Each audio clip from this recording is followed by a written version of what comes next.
Welcome in to a Thursday edition of the Jordy Culotta Show, driven and powered here by Go Chevrolet. Happy Thursday morning to you as we are here live at the Noodle. We're going to talk to Aaron Murray, former Georgia quarterback and now a part of the Players Lounge, is going to be in here at, should be in any minute. He's catching a flight out of Baton Rouge at around 9 a.m. this morning, so he wanted to zip through the studio before he busted out of here. So we'll talk to him early on. Lots to get to in the college football world, man. I thought we were going to talk a little NBA, talk what was going on. NCAA made a couple of rule changes yesterday, and then the Don grabbed the microphone, and the Godfather has spoken. Nick Saban throwing barbs at Texas A&M, calling it and keeping it real, man. We will talk about Saban's comments when he speaks. The college football world is listening, and everybody is reacting to what Saban said last night about how Texas A&M was able to gobble up that number one recruiting class in the SEC and in the country. We will have those thoughts coming up here on the Jordy Culotta Show. Make sure and hit that like button, share button, comment button if you don't mind as you start your day with us. We appreciate that very much. As we will talk about college football. Speaking of that, BJ Ojulari back in with us at 8:30 this morning. Looking forward to Ojulari stopping in here as he was here just a week ago.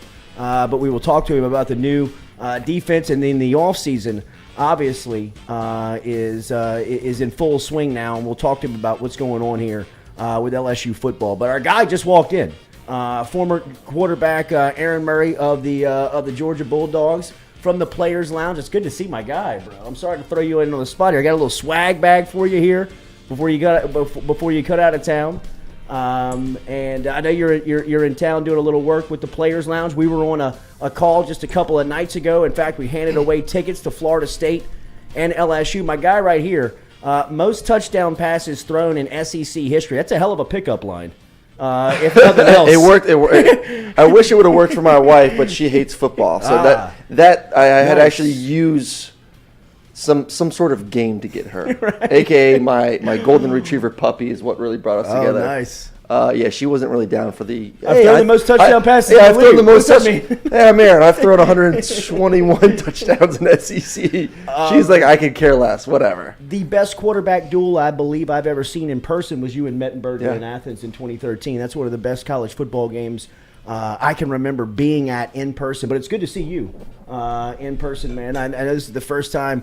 It's a great setup you got. Thank you, bro. It's an awesome setup. Thank you, man.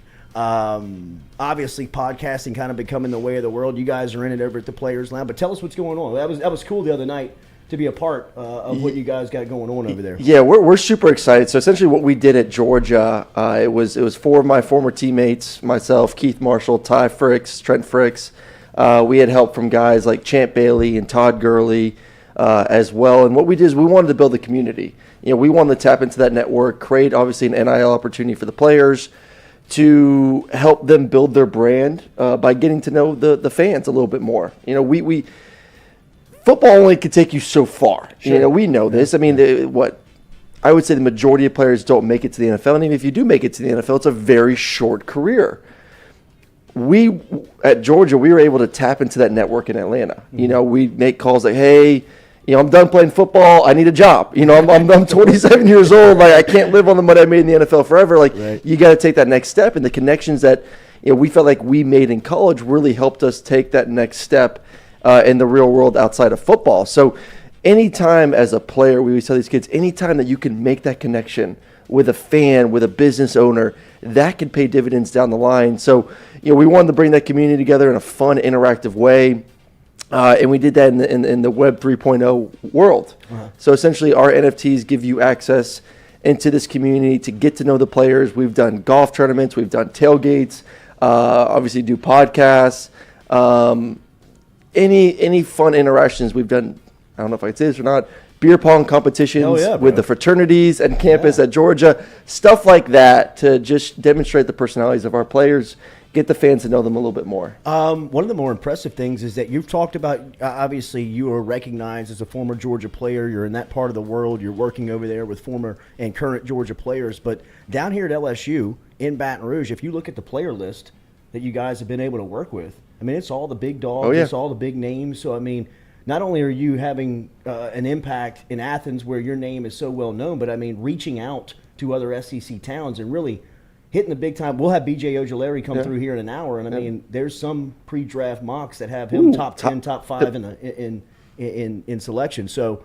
Hats off to y'all to knowing and getting into those relationships. Well, and excuse me, we partnered with some of the great former players too. We want to make this project as authentic to each university as possible. So our first goal is when we decide, hey, we're taking this to LSU or Texas or Alabama or Oklahoma, Auburn, is let's sign up what we call an ambassador or a couple ambassadors, like guys that played at the university that have good standing within the community. So we've partnered with Jeremy Hill and Jacob Hester and Peter Burns that are helped identify the players that they felt like would be best for our project, and then help us with the outreach to really bring it to life. Yeah. And those guys have been tremendous. We're really excited about our artwork. Our artwork's really sweet. Currently, right now, BJ actually just designed his avatar. Each player gets to design their own personal avatar that they get to keep. BJ designed his yesterday, so I'll have him show you what he was able to create. Which is pretty sweet. And yeah, I mean, we've signed right around 120 kids across the country. Wow. LSU, Texas, Oklahoma, Alabama, Auburn, Tennessee, UNC, and Clemson.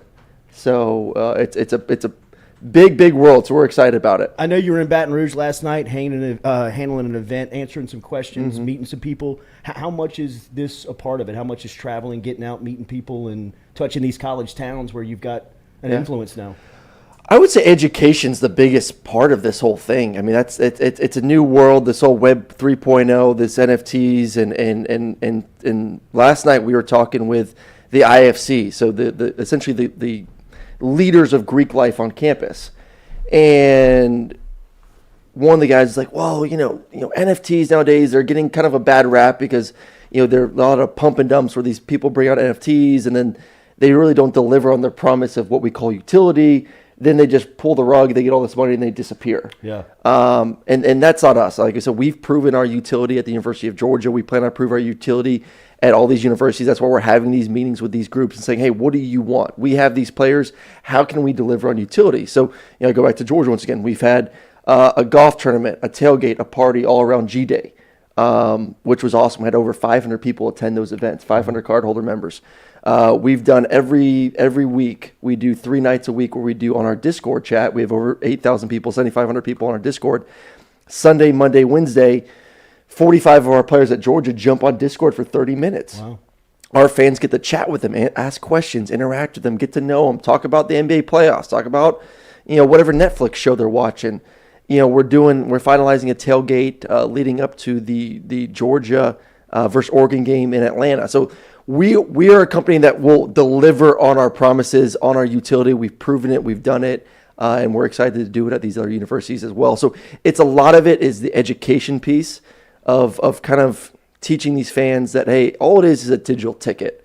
It's a ticket with some really cool artwork that has an NIL piece to it and also an interactive piece to it as well. Aaron Murray is on Twitter. Follow him there at Aaron Murray 11. Also the Players Lounge. Check them out at the Players Lounge. We were on the call the other night talking a little LSU football, and obviously everybody curious now here in the teeth of the offseason of what the SEC is going to look like. Media Days just a month away. It'll be over in your neck of the woods in Atlanta. Let's start here in Baton Rouge. Brian Kelly, new face. Healthy quarterback competition going on right now. Too many quarterbacks, right? Maybe so. There's a lot of quarterbacks. Maybe so. Too many cooks in the kitchen. If you got 3, you don't have 1, right? What do you see as the challenges, or what do you feel about Brian Kelly here going into year 1? Obviously the biggest challenge is you're in the SEC West. I mean, it's the toughest division of any league in this country, and you got obviously Alabama, you got A&M, and the interesting comments that we had from Nick Saban yesterday about that whole thing and what Alabama or A&M is doing. Yeah. Obviously, Ole Miss is on the up and up. I'm really excited about Mississippi State and their quarterback and what they can do this year. Arkansas and what Sam Pittman has done. I mean, it is a conference where you can't sleep any week. This isn't the East. It's not like, okay, how hard is it going to be for Georgia to repeat this year? It's not going to be that hard, to at least get to Atlanta. Mm-hmm. On that side of the SEC, the West is a monster. But the one thing about LSU is they got talent. I mean, there's no doubt about it. You look at the draft this past year. Like, how does that many guys get drafted? I know. And they have the record they had last year. It's there. I've always felt like Brian Kelly, with what he's did at Notre Dame, top 5 coach in America. You bring that coach and that mentality to a place that can recruit, a place where if you own the state of Louisiana when it comes to keeping these kids in that state, if you're able to hit the transfer portal, I think it is a deadly, deadly combination. So, I want to see how this quarterback situation shakes up. It's to me, it's too many. I'm sure someone's probably going to leave at some point, whether it's into summer or around fall camp, but you got to hone in on a quarterback. Who's our guy? Let him get enough reps so he feels good heading into the season. Yeah, for sure. Is there one that you like, or do you know enough about the competition yet? I obviously I've seen what Miles has done, and I know he's a capable guy.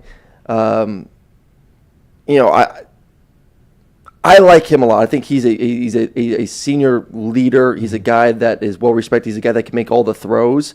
He's not the athletic one. He's not the one that could really break things away and add that part of his game. But I'm obviously not as educated as you about seeing some of those guys in spring ball and seeing Garrett as much. I know there's a lot of hype around Garrett and what he can do, young kid with a lot of potential.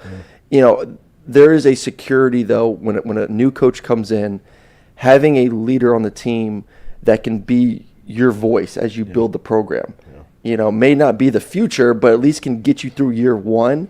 And, Miles is someone that could do that right now with, I think, a lot of potential. I mean, let's go back to his first, 2 years ago when he came in and played. He wasn't the reason they lost. I mean, he was balling out, for goodness sakes. The defense couldn't stop anyone, especially against Mississippi State. So I think he's a nice security blanket. You feel great about him. And, but yeah, I think a decision needs to be made earlier rather than later. First move Kelly made when he got here was to get Brennan out of the portal. I mean, you knew it was for a sense of security, right? I look at these quarterbacks going into next year and these lists for guys to watch, and I don't see Stetson Bennett. You're out there in Athens. Does he feel that disrespect, and how do you feel about Georgia coming back with him as the leader? I think he loves it, honestly. Yeah. Stetson loves. Every time I'm around him, man, the kid has a chip on his shoulder. Even when I went and played golf with him a couple months back, I mean, he just has a chip on his shoulder. He's so competitive. He loves the doubters. He loves when people say, you can't do this. You don't deserve to be the quarterback. I mean, the guy won a national championship, the first one to win a natty in 40-plus years. Yeah. And people are like, okay, thanks, leave. Right. They're like, okay, you can go now. Right. Like, we want this 5-star. Like, and that's, the great thing about SEC fans, that's a great thing about them is they get so invested with these players at a young age. Like, they're invested with you when you're a sophomore in high school, junior in high school, senior in high school. Like, they watch you, they see you, they get excited that, hey, we got this 4-star quarterback or 5-star quarterback that's now at the University of Georgia. We've watched you for 3 years at whatever your high school is. We want you to be our guy now. Yeah. And no one wants to play the long game. No one wants to wait. And no one definitely wants a kid that is a walk-on or a former walk-on to be their quarterback. It's like, what more does he have to do to prove that he is the guy? Right. And I've said this all along, he has done more with less, with less reps, with, I think, less talent around him. Like I think Georgia's been very average at the receiving position. They've had great tight ends, but very average at receiving position. But he's never had the opportunity to get reps in spring, summer, fall camp. I went to a practice 2 years ago. This was a scrimmage in the stadium, and this is when JT first transferred in. This is when the kid from Wake Forest got there. And all those guys, Jamie Newman, all those guys were getting the first-team reps. Carson was getting the second-team reps and the third-team reps, and then all of a sudden it was halftime. All the 1s, 2s, and 3s went to the locker room. Walk-ons and freshmen stayed out, and Stetson Bennett had 10 minutes to get reps. That was it. That was the only opportunity he got. Jamie left or, didn't play. There were some other issues with some of the other quarterbacks didn't perform. And then all of a sudden it's like, okay, Stetson, game 3, you've had no reps with the 1s. You're our starter. It's like, and he went out there and played really well. And then same thing happened last year. Like, he has done more without been given a legitimate opportunity to get what he needs to be a starting quarterback. So I'm excited to see what he could do this year. I love the kid. I love how competitive he is. And I think the guys behind them are young enough where they can wait another year before they're ready to go. The roster last year may have been one of the best to ever come through Georgia, maybe one of the best to come through the SEC. are they a top 5 roster this year, in your opinion, going into the season? Yeah, I think Kirby's done a good job defensively of recruiting on that side. I think Jalen Carter, the defensive line, is an absolute wrecking ball. He's a guy that I could see getting drafted in the top 5, top 10 next year. He's going to be the anchor of that defense. They got enough pieces around him with Chris Smith on the back end, Keeley at corner. Super impressed with those guys and what they did last year and their leadership heading into this year. Offensively, this is your time to take that next step. Like I said, a lot of weight is going to be put on Stetson. You are now been given the keys to the car in the offseason. You are a guy. I'm looking for the receivers to hopefully step up and start making more plays. Our tight ends, I think it's the best tight end crew in all of America. Between Brock and Washington and then Gilbert. And I don't know if you all saw what Gilbert did in the spring game, but looked really, really impressive. I'm sure they want him to lose a couple LBs, but other than that, he looked pretty good. Right. I think the running backs will be fine. So this is an offense I think can take that step forward. Defense will lose a little bit. You're just going to have to. When you lose 5 guys to the NFL in the first round, you're not going to be as good. But it's going to be a defense that's going to hold teams to, somewhere around that 20 to 25 points per game, which is pretty darn good. I think it's an offense that can score consistently in the 30s. And plus the East is not good. Yeah, it's I'm not. just going to be honest. Tennessee may be the second best team in the East this year. What about Napier? What do you think of his situation in Florida? I believe he gets it right, but how far is he? I think that Dan did not want to commit to recruiting at Florida. Yeah. He just didn't. So there is a gap when it comes to talent between what Georgia has and what Florida has right now. A lot's going to have to be, can his quarterback stay healthy? Emory's gone. Emory's transferred to, I believe, Arizona State? Arizona State. Can Anthony Richardson stay healthy? If he can stay healthy, he's a very good, talented quarterback. But that's the question mark. We'll see what he can do. I think to me, if I had to rank the SEC right now, the East side of it, it's Georgia 1. I think Tennessee and Kentucky are right there. I'm a really big fan of Will Levis. I think the kid is super talented. I think Hendon Hooker is very talented as well. So those are kind of my go-tos. And then I got Florida right behind them. South Carolina, we'll see if they can make a jump, with Spencer at quarterback. And I was really impressed with what they did last year. Missouri's in an interesting spot. Eli Drinkwitz, man, it's kind of a make or break year for him. Yeah. I don't know if they have the talent there. Vandy's Vandy. It's just a bad situation there in Nashville. So I think Florida's going to need a year or two of getting back and recruiting really hard and starting to own the state of Florida. If they can own Florida, which is a lot easier said than done. Sure. They got the facilities now. They've upgraded the facilities. I think that helps. I think they have a coach that wants to go out there. I know their collective's doing some big things off the field. Yeah. The Gator Collective there. So we'll see. Who was the closest school for you? You came out of Tampa. Obviously, you chose Georgia. Who was second on your list? Probably Florida. Was it? Yeah. Yeah. UCLA. I wanted to commit to UCLA. Loved it. Wow. New Heisel was the coach. Flew out there. He picked me up. My dad and I, we went to the Rose Bowl. We were the only ones in the stadium. We look up. I'm like, man, this is special. Awesome. And if you've been to the campus, the campus is amazing. It's right there in Beverly Hills. Mm-hmm. I told my dad, I was like, I'm committing to UCLA. I'm ready to go. Give me the paper. And on our flight back to Tampa, he goes, listen, if you commit to UCLA, your mom and I will make half your games. We just can't travel across the country every single weekend. So I was like, thanks for raining on my parade. Sorry, New Heisel. I work with New Heisel now at CBS, and he always, actually took New Heisel golfing with my dad 2 weeks ago. He was in town, and he's like, so you're the man who cost me my job by telling your son not to commit to UCLA. So it came down to really, I wanted to be SEC. I wanted to be, I guess at that point, close to home. So Georgia, Florida were really the two contenders in the whole thing. I have been to both UCLA and Georgia's campus, and if there is one campus that can contend with Westwood out in Los Angeles, it would be Athens. It would be the University of Georgia. As Arch Manning came out and said earlier this week or late last week, that the best campus that he's visited is the University of Georgia. When you got there, did you know that it was over? Yeah, and when I took my visit, I didn't know about downtown Athens either. Yeah. I didn't go out. Which is the for those who haven't been. Right. Downtown Athens. I didn't take an official to Georgia. I went for a Mark Richt camp, saw the facilities. Walked around the town, and that was it. I didn't go downtown. I didn't go out and get wild and all that stuff. And I definitely enjoyed my time Imagine there. you did that as a starter. I will say, though, so I've never been to Baton Rouge. This is my first trip here. And yesterday after our meetings, one of the guys was like, hey, have you been to Baton Rouge? Have you toured the campus? I was like, no, I haven't. So we jumped in his car, and he took me on like a 20, 30-minute tour of the campus. I was like, damn. Wow. Like all the oak trees and the moss. And history. It's beautiful. Yeah. Beautiful.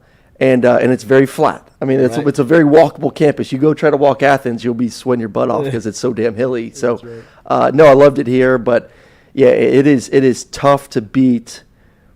It's tough to beat Athens, Georgia. But I don't know if that's going to do it, though. I think Arch is going to go to, Bama. Me too. Yeah. Me too. I think he's too big of a recruit, and Saban zeroed in on him way too early. Well, you can't. I would go to. I mean, sorry to say this, but wow, dude, you got to go back to Athens. Watch yourself. If I'm a recruit, it's yes, Athens is amazing. I think Athens checks all the boxes. It's facilities, coaches, downtown academics. It's number 3 in the SEC right now, behind Vanderbilt and Florida.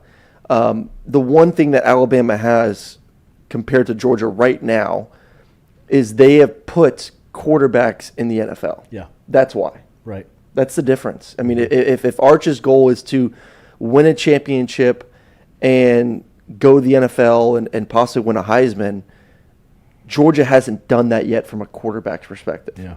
Like Georgia has done that at defense. Georgia's done that at running back, at offensive line. Like they've put dudes in the NFL. But at quarterback, they haven't done that. And you look at Jalen, you look at Tua, you look at what Bryce Young's about to do and potentially be a top 5, top 10 pick. Jones. Mac Jones, for goodness sakes. I mean, they're going to have 4 starting quarterbacks in the NFL after this season. Wow. How many does Georgia have? Right. Stafford. Right. That's it. And that was before Kirby's time. So that, to me, that's the biggest difference. And that's why I feel like when you get down to the nuts and bolts of things, that is why. And they've had the receivers too. I know this year may be a down year for Alabama with the receivers, but they've had more consistency at that position to help a quarterback get the numbers to win a Heisman or be in contention, and then obviously to get drafted higher.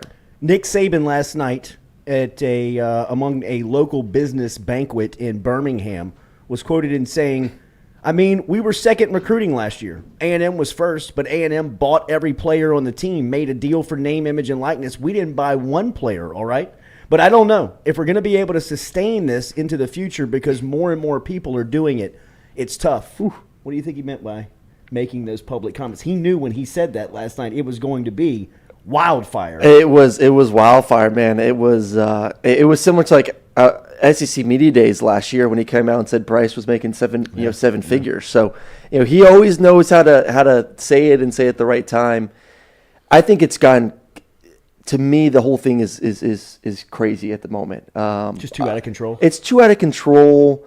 I think the thing that's made it worse is one, being able to pay players or at least get deals before someone gets on campus. Mm-hmm. Like I'm all for kids on campus, the local, whether radio show or restaurant or national brand wants to give you a deal. Like that was what it was meant for. It wasn't meant for these kids getting paid before they even show up on campus, of essentially bidding wars showing up to entice kids to get to LSU or A&M or USC. Like that to me is taking it to a whole nother level. And I think the transfer portal has only made the problem more amplified. So if I would go back and if I had the power to change one thing last year, it would be the immediate eligibility if you won the transfer. I think that's kind of taking this whole thing, like I said, too far. I would make the rule that because the big thing is like, well, if my coach can leave and my coach can go somewhere else and my coach can get fired and then, I'm kind of stuck, and that's not fair to me. Well, then make the rule, if your coach leaves, you can then transfer and you get, immediate eligibility. But if your coach is there and you've committed to this university and you want to transfer, you have to sit out 1 year. Because that, to me, is taking this thing to a free agency where I'm just going to go, if I'm a sophomore or junior, I'm going to leave and I'm going to go to the place that I get the most money. Mm-hmm. And I don't believe that's the right thing for college football. Mm-hmm. So I'm fine with NIL. I would like to tighten it up a little bit where it's not so much of enticing kids to go to universities, but more of you're getting deals once you get on campus. And then, like I said, if I could go back and just change the immediate eligibility when you transfer and just make it to if your coach left, I think that everything would be a little bit calmer. Do you trust the NCAA to come up with the guidelines of governing this? No, I think it's going to be like Sankey, right? Or it'll be somebody in a. I would love for the SEC just to go do its own thing, man. Me It's just add a couple more teams. Let's bring in Clemson. Let's bring in Ohio State, and let's just do. Florida State. Just do our own thing. Even get to we were having a fun conversation the other day on my show in Sirius about relegation. Take the shitty teams and kick them out. Kick them out, man. If you want a part of this league and we're going to be the mini NFL and we're that next step to getting to the league, make it competitive to be in there. Like, why does Vanderbilt get all this TV money and not put it into football and have a terrible stadium and below average facilities and get to be in this league? I don't want to see Vanderbilt football. Mm-hmm. Bring in someone else. If you don't want to spend the money the right way, bring in someone else. Yeah, Florida State, Clemson, Miami. Any of them. Yeah. Bring in Cincinnati. Cincinnati, hey, you have balled out for 2 years in the AAC. Come on over to the SEC. I know they're making their move to the Big 12, but I'm just saying, like, that's the type of field. Get a team that has earned and moved up and done things the right way and invested in their football program. Hey, welcome to the SEC. Welcome to the Big Boy League. Absolutely. I could get behind it. I mean, and I don't think that I do believe that propositions like that are probably on the table right now because it's so wide open. It's such a when the TV money that's coming. I mean, from what I'm hearing with the Big Ten right now, it's going to be north of $1 billion a year. I saw that. Each university is going to get about $80 million. Right. I mean, and the SEC is going to get more than that. I mean, to get that kind of money because of football and not spend it the right way to better your program, I think it's a slap in the face to the SEC. Aaron Murray, former Georgia quarterback. I feel like we could do this for 2 hours. He's got a flight to catch at 9 a.m. We're going to get him out of here. Make sure you're following him at Aaron Murray 11 on Twitter, and then the Players Lounge, which we were a part of a call the other night that was featuring LSU football, and it was fantastic. He was down here answering a couple of questions from some business owners and business people around Baton Rouge last night and heading back out to Atlanta today. I mentioned that Mettenberger game in 2013. It was with Jeremy last night, Jeremy Hill, and he was really? Talking about that one? You were talking about that game. I mean, Hill scored with, I believe, a minute and a half left and gave you the ball back. And as soon as he did that, and when Hill scored late in the game, LSU took the lead. And we looked at the people that we were with, and I said that we left him too much time because it was as good of a quarterback shootout that the SEC, I think, has had in the last decade. It was in Athens in 2013. Obviously, you were the quarterback at Georgia. Mettenberger was in a competition with you a couple of years earlier. Mm-hmm. Now he's coming back as the LSU quarterback. He's got Jarvis, Odell. You've got Todd Gurley. Gurley gets knocked out of the game, I believe, on the first or second drive by Craig Lawston. Yeah, Todd was out, but we had Chris Conley. We had Michael Bennett, Malcolm Mitchell. Justin Scott Wesley obviously had the big touchdown in the fourth quarter. Yeah. Jarvis was like, it was just a so much firepower on that field. I remember Odell. We had a kickoff, and Odell's the one. Odell caught it with one hand in the back of the end zone, and I'm like, damn, that was impressive. This dude's a freak. Opening kickoff in the second half. I mean, then he fumbled the punt. That was the biggest play of the game. Yeah, Jeremy was like, "Yeah, man, were you a little bit nervous against DBU?" I was like, "Y'all are not DBU that game." No, I mean, the amount of blown coverages that we were just so surprised. I mean, Michael Bennett had a post route that he was wide open at one point for an easy touchdown. The one that Justin Scott to win the game, he was wide open, and it was just first cover two, man. It was Arthur Lynch, our tight end, had a seam route. Justin had a go route. Safety didn't get anywhere off the hash. I'm like, what is he doing?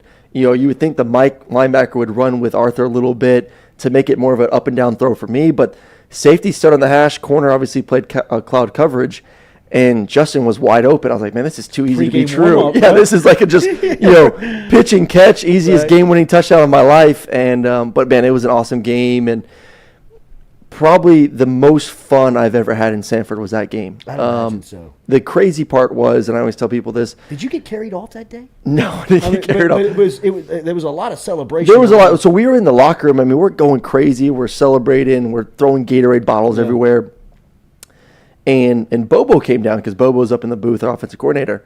And Bobo comes down and goes, "Hey, everyone's still here." And we're like, "What are you talking about?" Like, we're all like just celebrating, having a good time. And he goes, "All the fans are." I mean, it's been 20 minutes. That's what it was. So we go back out there. I mean, it's been 20, 25 minutes. The game's been over. And the entire stadium was packed. I remember that. And we spent like 20, 30 minutes just like running around the field, high-fiving, signing autographs, taking pictures. Like, it was a Saturday in Athens where no one wanted to leave Sanford. It was that special. You could tell Bubba Watson was the guest captain that day. They brought him out, and he had just won the Masters, I believe. They were going game day nuts. was there. Game day was there. I mean, it was as good as a game day environment that I've ever been to, and it was from the jump. Like you had like 2 touchdown passes in the first quarter. Yeah, it was bam, bam. It was the entire. It was 4 hours of a shootout. I wish I never played here though. I know, man. I never played here, and I never played in Alabama. I mean, that's why I'm like, you gotta go. Yeah. You gotta go pods. Mm-hmm. You gotta mix it up. It gets so stale playing Vanderbilt every year, and Kentucky, and South Carolina. Like, I mean, listen, I love going to South Carolina. Beautiful stadium, incredible atmosphere. But, like, I never got to play. Obviously you didn't get to play at A&M, and I don't think Georgia still, to this day, has played at A&M. No, I don't think that they have. But, like, it's crazy. You should have played in Baton Rouge. You should have played in Tuscaloosa. Well, I never played Alabama in the regular season either. That's the only time I played Alabama, I was a 4-year starter. 5 years in Athens. Was in that SEC title game? Was in the SEC title game. When they tackled y'all in the 5? Yep. Wow. One time in 5 years we played Alabama. Georgia, Alabama was one time, and it was in the SEC championship game. That was a great game, too. Yeah. Yeah, there's always 2 games that everyone wants to talk to me about, which is unfortunate. I was on the losing end of both of them. Was the game versus Alabama and the prayer at Jordan Hare versus Auburn. Like, people always want to come in like, "Hey, how are those 2 games? Like, can we talk about the LSU game? Like, can we talk about the game that I actually won?" Everyone always wants to talk about those 2 games. And I'm like, what a killer. What a killer. You want to talk about that? Was a fun game. I bet. My sister, that was another shootout, wasn't it? Well, we were down by 20 in the 4th. My family was there. My sister had to drive back to Athens. So my parents actually told Steffi, like, "Hey, you should probably get in your car and head back to Athens." So she's pissed that my parents told her to leave early. And we're down by 20. I mean, we're getting our butt whooped. And we came back. I mean, it was the largest comeback in Georgia history. Wow. We scored 21 straight points. In a rivalry game. At that stadium, which is a hell of a place to play. And then all of a sudden, man, we think we're going to win. It's I don't know if it was 3rd down or 4th down and like 15. Of course, glorious Todd Grantham, calls a timeout. It's like, why are we calling a timeout? Like, they're trying to let them draw a play. Yeah, they're trying to figure out what they're doing, and like, oh no, let's call a timeout to give them an opportunity to kind of regroup and figure out how they want to execute this play. Still, we shouldn't have. Our idiot DBs should not have tipped the ball in the air. Just knock it down. And dude just turns around, the ball falls in his hands, and the funny thing is, so that happened. We get the ball back, and there's probably about a minute to go in the game. And, where it's like, all right, we still got time. We can make this happen. So there's this play called trips left, 62 Falcon. I love quarterbacks. They can remember. We remember everything. They remember everything. So, I mean, every Thursday we go through 2-minute drill. We always rep this play. So essentially it's a 3-by-1, and the 2 inside receivers will clear out, and the number 1 receiver on the outside will run a dig route. It's like a 20-yard square in. And the 2 inside receivers are taught run to the outside shoulder of the defender. So essentially run to the force the DB to face the sideline. Right. Because you get them facing the sideline. Open the middle of the field up. Yeah, open the middle of the field up. You get that cover 2 safety off the field, and then that dagger route can catch you underneath, and then that DB has to flip his hips to make a play. Now you got to step. Yeah, now you got to step. So they came out, it was cover 2. I was like, oh, wow, this may work. We practiced this a million times. Like, this is big boy time. Wu and runs the dig route, catches it.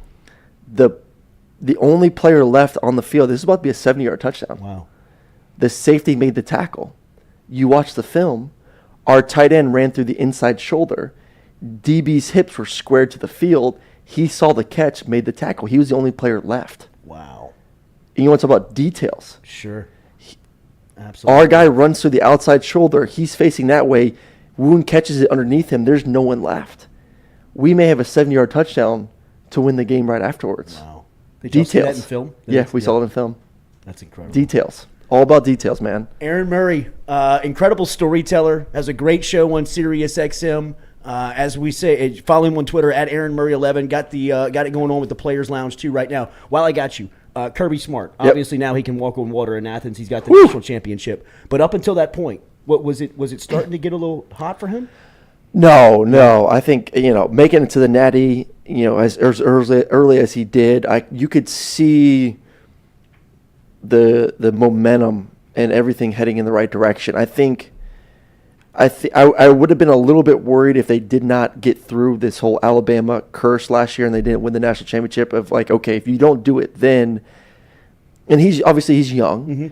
If you didn't do it last year, do we now have to wait till Saban retires before it does happen? Like, is that now the thing? And now that he's broken through and Georgia's kind of gotten this monkey off their back of, we've won a Natty, we did it against Alabama, you kind of killed two birds with one stone. He's the man. People love him and much respect. Obviously, I mean, he's done it the right way. He works his butt off. He's built an incredible program. Facilities are top notch. The coaching staff is top notch. The people that he's brought into that building. And the thing you love about Kirby, the day they had the parade and we're celebrating the national championship, he was recruiting as soon as the parade was over. Mm-hmm. He had the top recruits in there. He was taking pictures with the national championship trophy. The guy does not stop. Relentless. He is not happy with one. Yeah. He wants 2, 3. He wants 2, and I think he can. I think he could do, if anyone is capable of doing something similar to what Saban's done. I'm not saying that Kirby's going to be the next Saban, but if someone's who has a chance to be the next or closest, I think it's Kirby. I don't think it's Dabo. I don't think it's Ryan Day. If anyone could be the next Nick Saban, it's Kirby Smart. I agree with that. This has been a treat, bro. Sweet. I appreciate you having me, man. Absolutely. Former Georgia quarterback Aaron Murray. Now you can catch him on Sirius XM, on Twitter at Aaron Murray 11. Make sure you're following the Players Lounge on all their social media. Appreciate them for including me the other night. That conversation brought to you by GoFlow IV, GEAUX, flowiv.com. Stop in and tell it you heard it on the Jordy Culotta Show. You'll save yourself 15%. They got memberships available too, as 3-month, 6-month annual memberships. Get in touch with them today. Remember, Baton Rouge Premier IV Hydration and Medical Spa located on Jefferson Highway. Let them give you a boost of energy heading into the weekend. If you're looking for a hangover cure, if you're under the weather, they can help you out. Stop in and check them out. GoFlowIV.com. GEAUX, flowiv.com. We'll talk more LSU football coming up in an hour. BJ Ojulari will be through the studio. But next, we'll react more to Nick Saban's comments last night in Birmingham as the Jordy Culotta Show rolls on. Compliments of Go Chevrolet. Man, that was good. Thank you.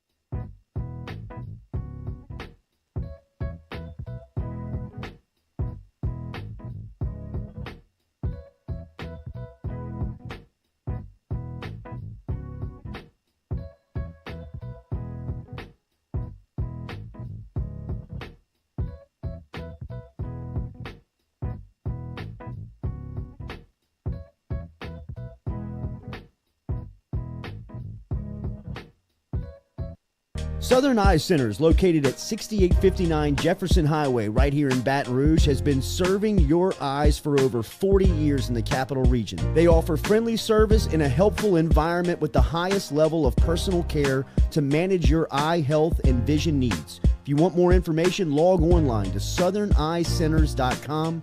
That is southerneyecenters.com. Stop in and check out their beautiful office located on Jefferson Highway right here in the capital city. And remember, Each time you walk in there and you mention the Jordy Culotta Show, Dr. Ann Shaw and Southern Eye Centers will take 25% off of their fantastic selection of sunglasses. All you got to do is mention the Jordy Culotta Show. Check them out.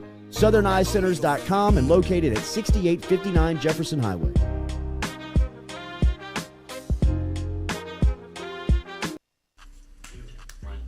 Hey y'all, it's Mikey from Mic'd Up. Catch us live every Monday and Wednesday, 11 to 1. Talk gambling, talk sports, have a ton of guests in here, get a little perspective from the athlete side of it. We got Lloyd in the house, Jay Mitch is in here a lot of the time. It's a fun show, great show.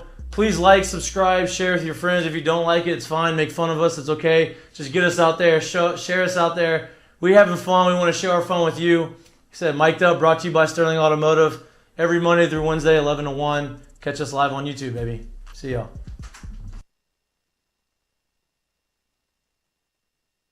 Go Chevrolet is proud to announce Go Express Auto Sales, the new used car lot located in the capital city of Baton Rouge, Louisiana at 11522 Florida Boulevard. Go Express Auto Sales is online at goexpressautosales.com, or you can search them on Facebook and social media at Go Express Auto Sales, the newest addition to the family of Go Chevrolet. Remember, Go Chevrolet is located down in Laplace, Louisiana, but now welcoming aboard Go Express, the new used car lot located in Baton Rouge, Louisiana at 11522 Florida Boulevard.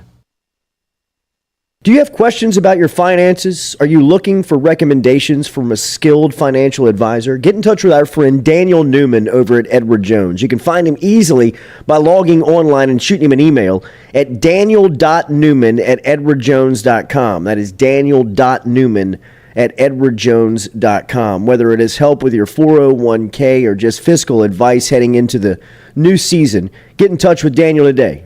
Best way to do it? Email him, daniel.newman@edwardjones.com. He's our experienced financial advisor. Let him be yours, daniel.newman@edwardjones.com. True Blue Water, true hydration at its finest. Right now, you're only a few minutes away from getting your 5-gallon water delivered to you, just like we are over here at the UDL. All you got to do is log on to truebluewater.com. That's TRU bluewater.com. The website's fantastic over at truebluewater.com. You can get your service and find out how quick it is. You can schedule a delivery, even hop on the billing system right there at truebluewater.com. TRU bluewater.com. The Jordy Culotta Show is brought to you by A-Bears Lawn Maintenance. Commercial or residential, A-Bears Lawn Maintenance is ready to work. A-Bears can tackle all your homeowners association requirements. Call Blake at 225-485-8022.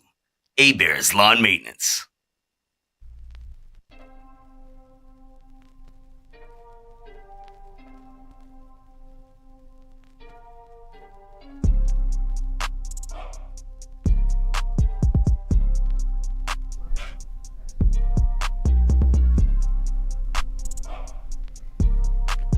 All right, welcome back here to the Jordy Culotta Show, driven and powered by Go Chevrolet. Appreciate our friend Aaron Murray for stopping by. Man, that was good. That was good insight. That was good conversation. Check out Aaron Murray. Remember, he's on Twitter at Aaron Murray11.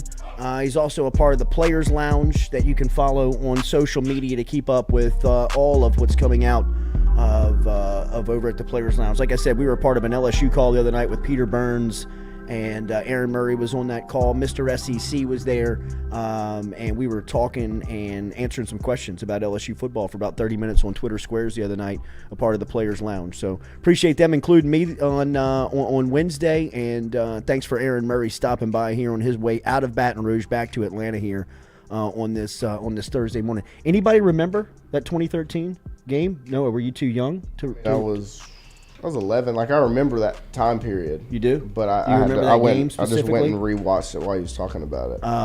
Incredible game. I mean, it was a game where all of the stars were shining. Yeah, I remember that game like it was yesterday almost. I was just like sitting in my living room, just like watching it. Like, oh my, like, are we gonna stop anybody? Nobody was gonna stop anybody. Right. What was the final on that game? Was it 42? I want to say 44-41. 44-41. Jeremy Hill scored with about a minute and a half left in the game, and you could feel it in the stadium. And we were down there. I was actually covering the game and was down on the sidelines. and you could feel it in the stadium that LSU had left too much time on the clock for Aaron Murray and that Georgia offense just because of, I mean, if you go back to it, I want to say that Murray and Mettenberger had like 2 touchdown passes apiece in the first quarter. It was a shootout from the time the coin was flipped. I mean, it was a incredibly entertaining football game just from start to finish. I think Freak Johnson had like an interception. You know what I mean? Like right at the line of scrimmage.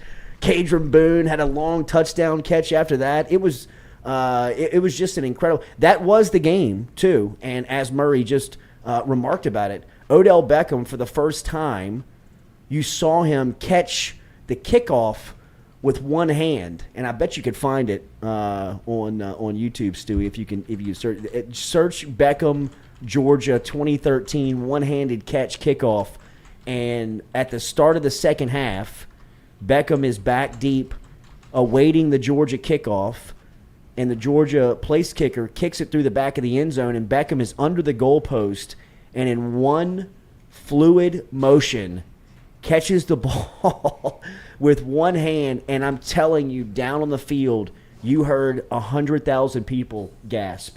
I mean, just like it was like one of those moments that you saw in person where you were like, did that just happen? Now, a couple of possessions later, Beckham fumbled a punt that hit him right in the gut that turned out to be the turning point because nobody could stop anybody. Like, whoever had the ball was going to score. So what happened was Georgia just got an extra possession because of Beckham's fumble, and they were able to get points out of it. So LSU and Georgia were both playing catch-up to each other, and it was the last one that had the ball was going to win. And Hill scored with about a minute and a half. He bounced a little toss pitch outside and took the lead. Is this it? Mm-hmm. This is it? This is it, man. Trying to get it in. Look at that. And I think what an incredible Gary Danielson's athlete, like, dude. oh my goodness. Yeah, Gary Daniels like, oh my God. It's just like, did that just happen? But it was incredible. Carpool Queen, how are we feeling? What? Outside. Somebody here? No, they weren't. They just did an interview. Oh, Aaron Murray, former Georgia quarterback. I thought it was like a homeless guy just like walking around out there. I'm like, Was you it all him? right? Katie, Yeah, relax. he's standing out there. I was like, you all right? He's like, yeah, I just finished an interview. I was like, oh, here? The guy has the most touchdown passes in SEC football history. I'm like, you good? You got it right? He's like, yeah, I'm waiting on a ride. I'm like, What a great pickup line. Oh, he's waiting on a ride? I thought he had a car He here. said he was waiting on a lift. Oh, shit. I know, he just standing out there with his backpack. That's why he was just kind of lurking around. That's why I was like, Wait, tell him to come chill. I thought he was. Yeah, tell him, if you need to wait, tell him to come inside. I'm like, get out of here. Go Hawking the loiter line. somewhere else. Yeah, get out of the way, you bum. What's in that backpack, Aaron? Culotta swag. God, that would have been awful. I would have gone through his backpack. Good morning, Carpool. Good morning. How are you feeling? Good. The home stretch at Carpool. He said his Ross pulling up. Okay. Oh, good. Not only the most touchdown passes in SEC history, most yards passing in SEC That guy history. out there That at the guy- back door. Yeah, right there. The trash guy. Right there. I mean, Katie's like, get this fucking bum out of here. Hey, there's no loitering around here. No loitering. like Mississippi State's ever had a quarterback. Right. You know what I mean? Like, you got the luxury to tell Aaron Murray to get out of here, you bum. 13,000 yards, 121 touchdowns. Should I go back and be like, oh, my bad. Good for you. Bro, yeah. Come here, Aaron. Come here. Bring it in. Bring it in. How many times did you beat Mississippi State in your career? 4. All right, remember our show. That was a quick start for our show. Remember, we're driven and powered by Go Chevrolet. All of our sound brought back to you by RMB Builders. RMB-builders.com is where you can find them online. But incredible insight from Murray. And as we said, he's got a Sirius XM show that he'll be on Oh, God, today. really? His own show? Podcast, Players Lounge. Wow, Katie. Never- You're really out of touch with things. I mean, hello. Never Is that judge- not my MO here on the show? Never judge the Come book on. by the cover. Calling Aaron Murray homeless and lurking around our doors. That ain't going to do it. Definitely a high point. Big SEC football fan. I mean, honestly, if you pull up and you just see him out there like in shorts and a backpack, like I'd know it was Aaron Murray because I'm an SEC football fan. You would know immediately that was Aaron Murray. Yeah. All right, well, okay, I didn't. Know what the guy Welcome looks in. like. Thank you. BJ Ojulari is going to be here at 8:30 this morning. We'll I talk do know LSU him. football here at 8:30 with BJ, the stand-up defensive end, set to have a really breakout season. Murray was making a couple of comments about BJ and just what the conference is talking and thinking about him. And look, man, it's going to be it feels like as we said with John Emery here earlier this week, a breakout and a money season for Emery. It feels the same way for Ojulari. A lot of people know who he is. A lot of people have recognized that he has been a playmaker for LSU's defense for his first 2 years on campus. But it feels like here in year 3, he is ready to bust out. The entire college football world, the entire sporting world is reacting to what Nick Saban said last night. And Saban did not bite his tongue. In fact, it has prompted responses from Deion Sanders. I'd imagine that it will prompt a response from Jimbo Fisher coming up here throughout today, because we have seen this before, right? Lane Kiffin early on in the recruiting period was wondering out loud what the tax was going to be, what the luxury tax was going to be on Texas A&M signing class. That prompted Jimbo Fisher. I believe he called him a clown. He called him. He was like Jimbo Fisher was name calling Lane Kiffin back in the when he made the comments around National Signing Day.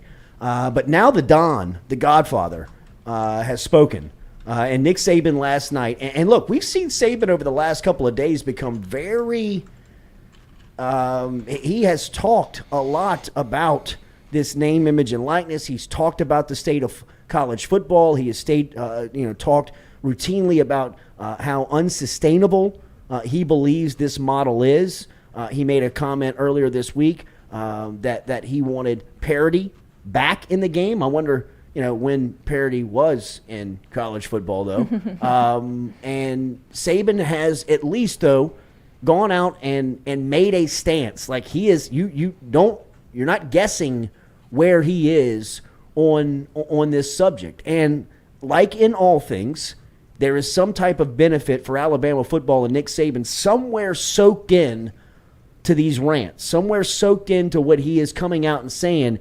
He has got advantage, Crimson Tide, and Saban baked into those comments. So whatever it is, and I kind of believe that Saban at some point may be this face that everybody is looking for. With the amount that he is coming out and really speaking his mind, you rarely see him do that. He made a comment earlier this week about the parity, and he said whoever is in charge of that, like he doesn't know who's in charge of it, right? I mean, like you give me a break. It's such a game. And usually what he says usually happens. Not usually, it always happens, right? Because he's got the power, he's got the money, he's got the brand that everybody's coming to see at the table. So the power within that sport is going to listen.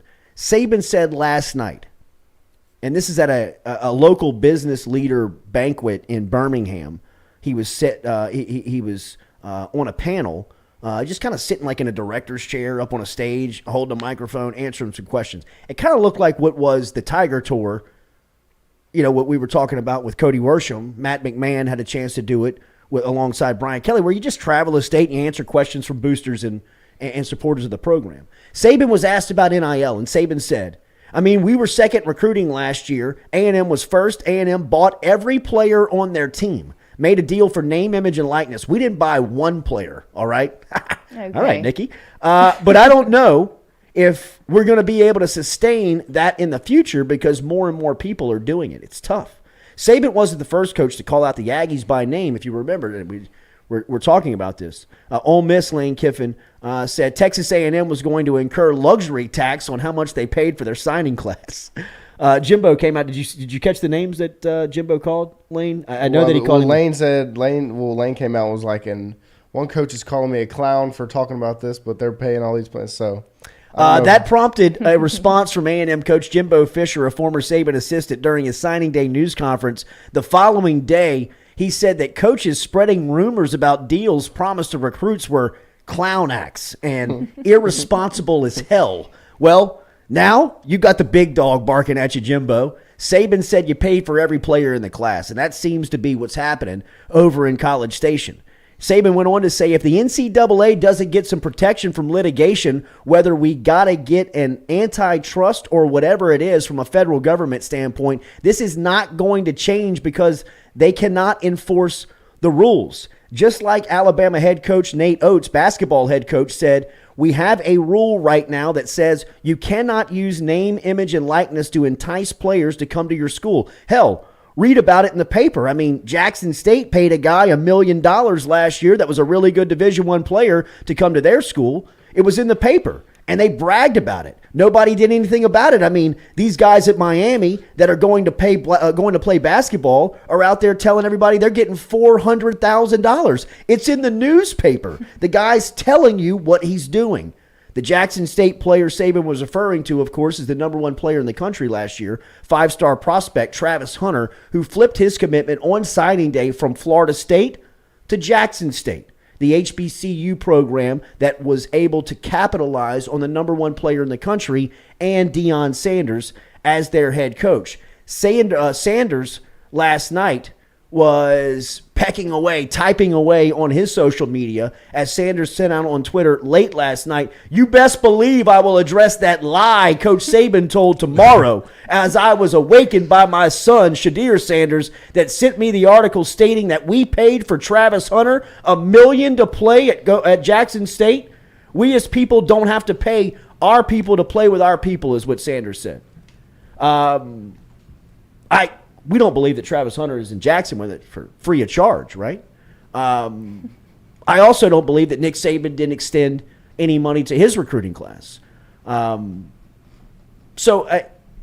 thing is for sure. All of this is happening on every single college campus in the country, including schools that have not been, from a reputation standpoint, in the pay-to-play game. Like, I never thought of Jackson State as going out and having to buy players. I never thought of schools like that really getting out and playing the recruiting game like it's been paid for so many years. Has Alabama paid football players for the last 100 years? Absolutely. Has LSU? Absolutely. Has other big-time programs that are looking to win every single day like Texas A&M? 100%. But now you see it permeating and soaking down into schools that regularly have not done this. And so whatever Saban's MO is, which I think he wants it kind of set back to where it was, where now everything is out in the open. And not to say he's getting beat at his own game. I think now when it was, or prior to now when it was under the table, Alabama was able to really be more dominant than Saban either sees or than they were. I mean, notice his first line of the quote. I mean, we were second in recruiting last year. A&M was first, and A&M bought every player on the team. You think Saban's been thinking about that since National Signing Day?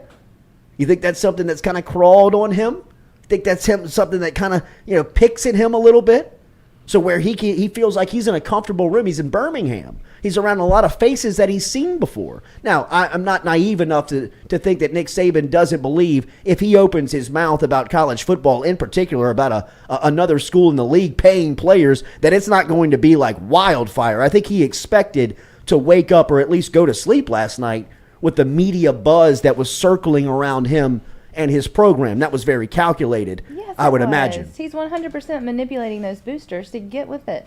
That's exactly what he's doing. I think he's long time done that. Katie, where are you at? Do you realize who that is in Alabama? Yes, He that's has what I'm long saying. He's time talking had to those a group conversations. of people Well, no, in he said Birmingham, Alabama. He's telling them, you need to get with it. Yeah. Boosters, step up. Well, I think that he's had that conversation with him. Yes. Look, you either indeed. get in line or we're going to leave you behind with Alabama football. And the thing about when Saban speaks to that group, everybody's pulling their checkbook out. Yes. How much? I mean, it's not like, can we help? It's how much you need, Right. Nick. You just give us the price and we'll cut the check. Right. He's complaining, Right. manipulating.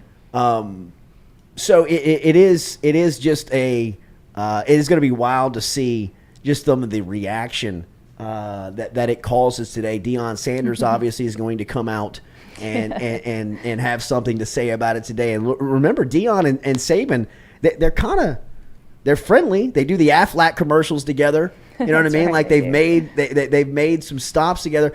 Deion kind of routinely, when he references the Power 5 schools, he's always kind of talking about Saban.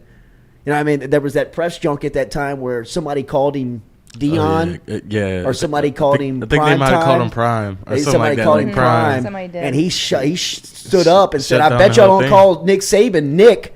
I bet y'all don't call Nick Saban Saban. You better address me as coach." Like, I mean, you could tell Saban is kind of the gold standard for him in college football. He's the gold standard for everyone in He college is. football. He is. But I mean, even for a guy like Deion Sanders, who is, much more of a football player and football ambassador, would be perceived. He even believes Nick Saban to hold that light and that stance. But it is going to see. It's going to be really fascinating to see what the reaction is today after Saban makes a comment like that, and what it's. I mean, like, I wonder, like, what Jimbo's thinking this morning. I mean, if it got into Jimbo about what Lane Kiffin said, and you know that Lane Kiffin set out to be a pest, right? I mean, he wanted to annoy Jimbo Fisher when he said that. He didn't think that there was going to get any type of reaction of rules or guidelines or any type of formation of people starting to say, look, this is how we got to do it. When Saban speaks, I mean, it is routine that people are getting their marching papers right now, and they're lining up. It's obvious that he wants something done. You never hear him speak this directly and this much. I mean, he's at a golf tournament on Monday speaking about it. He was in a booster room on Tuesday making comments about it. Now here he is on Wednesday night making comments that are, I mean, Texas A&M bought every player. I've been going back and forth with A&M on Twitter. Texas A&M Twitter, first off, is the easiest bunch in the world to trigger. I mean, like, they have a hair trigger on them that if you sneeze, they are popping off. Like, it is amazing. So on that Twitter squares, on the Players Lounge squares the other night, we were talking about NIL and the effect that it's having on LSU. And I gave point blank the stories that first Tack Minor told us right here on this show that I was trying to tell the A&M fans. I mean, like, I don't get what y'all are doing. Like, they were so defensive about what I was saying. Like, are y'all arguing that you're not paying players? Because the story that I told was the one that Tack Minor, Denver Harris's father, he's his stepfather, but he's pretty much his dad, told on this show during signing period, during recruiting, that Denver Harris is Tack Minor's son. Tack Minor was the starting point guard on the LSU basketball team. He was a part of the 2006 Final Four squad. He loves purple and gold. He bleeds purple and gold. He loves LSU. I mean, Denver's entire life, Tack is taking him from Houston to Saturday night's entire stadium. I mean, Denver Harris is looking at Patrick Peterson, Tyrann Mathieu, all these DBU being formed. And now he's the number one cornerback in the country as a junior in high school at one of the biggest high schools in the state of Texas. At that time, through signing day, it was over. He was going to LSU. He had already told Corey Raymond. He had already told the defensive staff. It was done. Because it was his dream school. That's where he grew up wanting to go. He wanted to run out of the tunnel on a Saturday night under the lights in Tiger Stadium. He wanted to be a part of DBU. He wanted to get coached by Corey Raymond. All of that fell apart at the end, right? Where the coaching staff was overturned. They were fired. Raymond took the job at Florida. But still, LSU kept themselves relevant in the race just because of the passion that Minor, Harris had for LSU. Tack told the story about Jimbo Fisher going into the living room and finding out that Denver was Tack Minor's stepson. He looked at Tack and said, "We don't have a shot." Tack told the story right here. So Jimbo Fisher, as a junior, goes into Denver Harris's living room and tells the dad in the living room at the house, we don't have a prayer, do we? And Tack laughed him out of the living room. Kind of like, Coach, we're going to give everybody a shot, but I mean, you know what it is. As he's got his LSU jersey hanging in the living room, as Tack tells it. Jimbo was on LSU staff while Tack was on campus as a basketball player. They know each other. They remember each other. How did A&M make up so much ground in 1 year? They offered him money. They offered him a deal that Tack said on this air they couldn't turn down.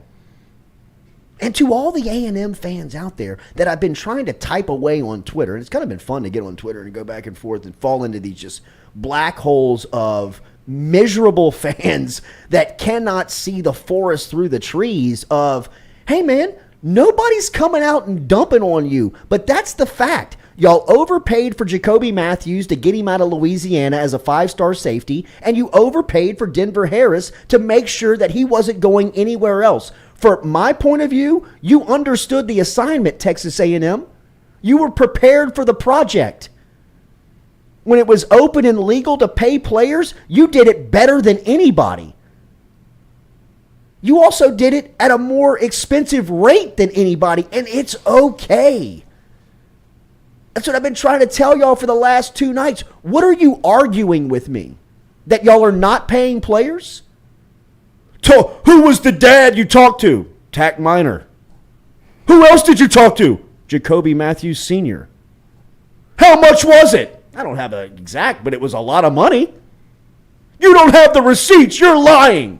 So you're telling me that you believe y'all aren't paying players? I mean, look at what Nick Saban's saying. Look at what Lane Kiffin's saying.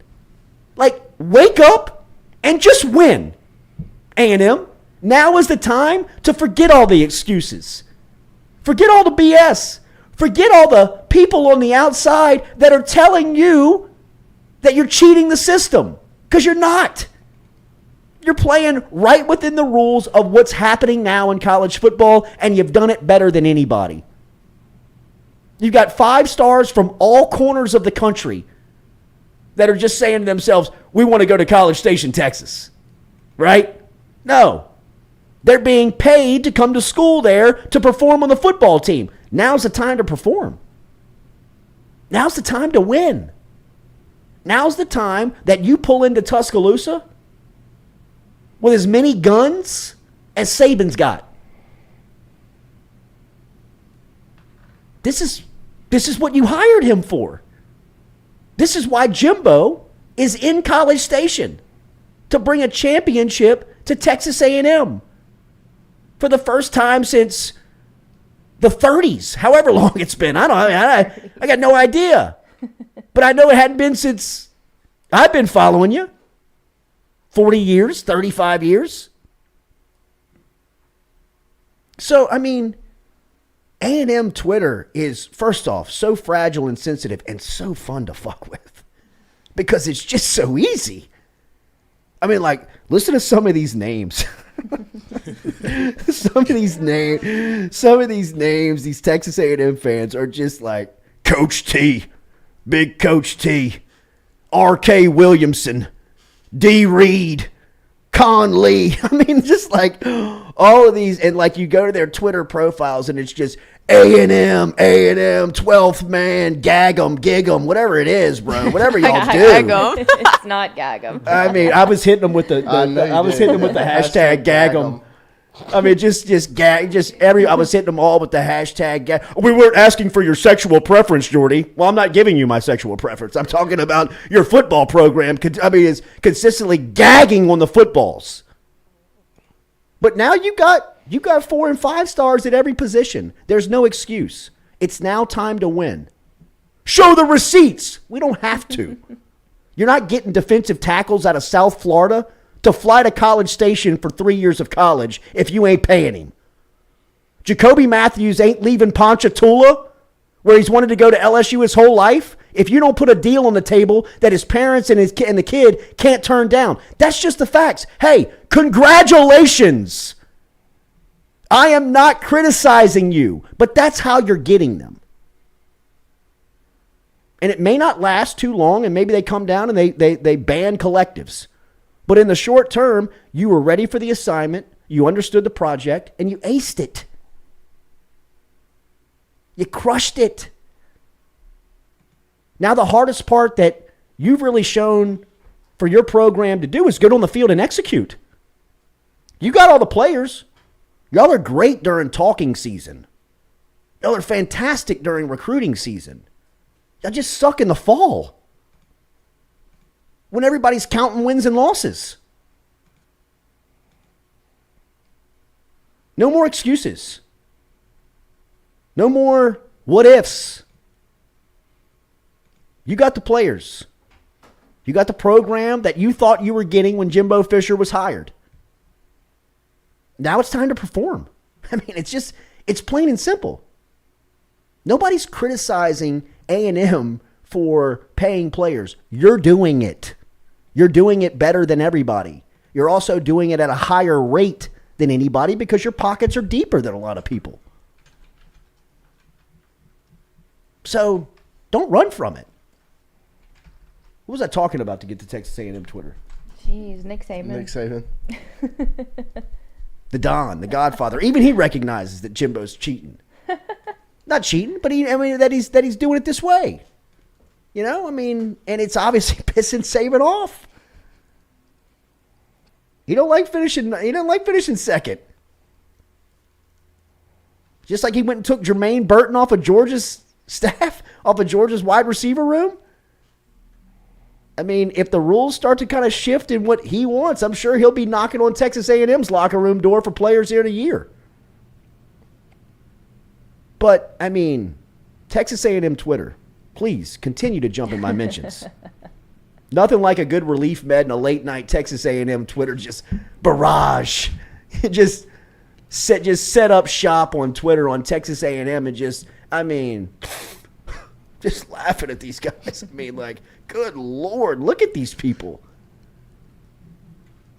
The defense, the denial. Buddy, show me your receipts. I ain't got receipts, but 8-4. Yeah, right. What are you arguing? What's the debate? That y'all aren't paying?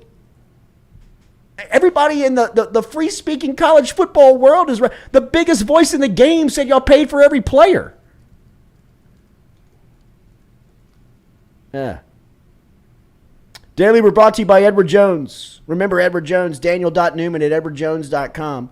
If you need fiscal advice, if you're looking for financial advice, if you're looking for a couple of leads on some investments, or if you need some help with just 401k or some questions about what you should do with some cash you have laying around, get in touch with Daniel Newman. Daniel.Newman at edwardjones.com, located in Market Square Arena, out there in Central, right across from Stabs. Easiest way to get in touch with him is by emailing him at daniel.newman at edwardjones.com or call him 225-261-8262.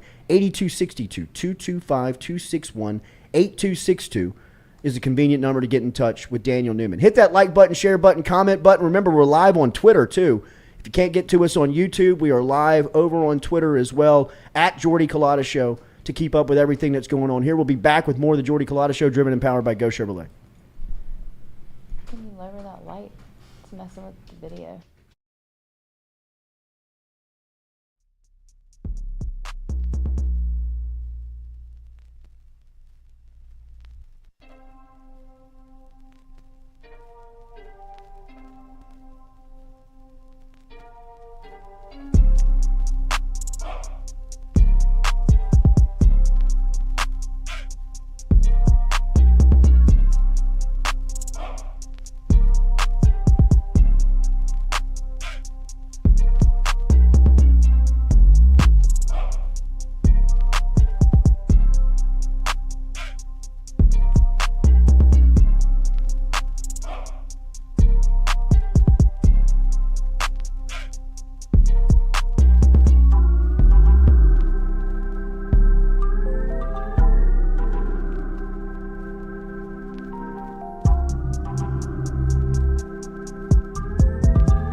True Blue Water, true hydration at its finest.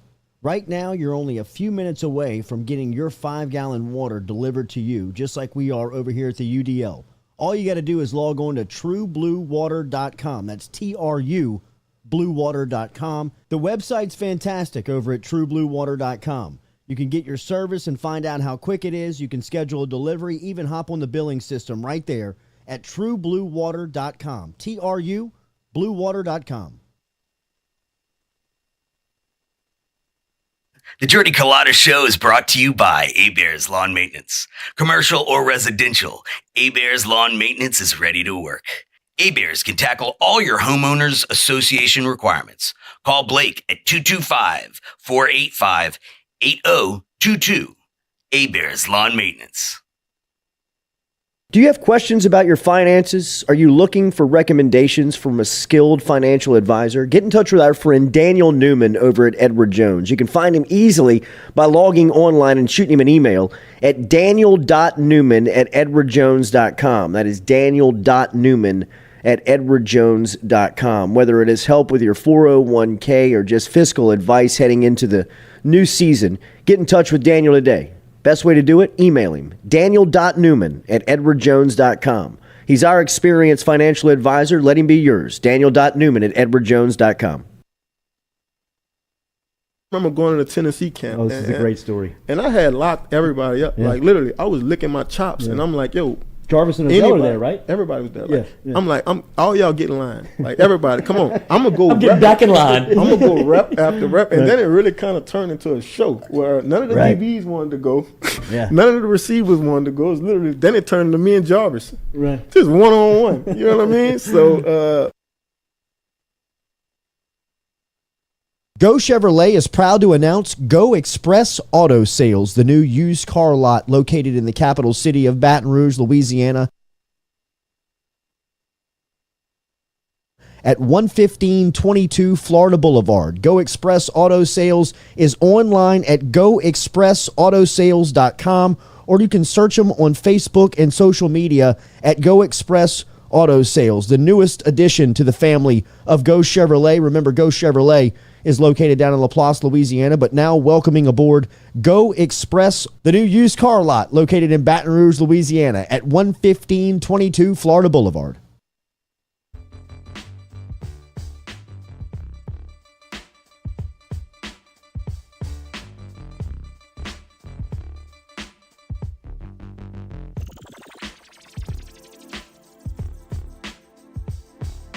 Warriors take a 1-0 lead over the Dallas Mavericks last night in the Western Conference Finals as Game 1 from out in San Francisco. Steph Curry had a game-high 12 rebounds last night for Golden State. He also chipped in 21 points.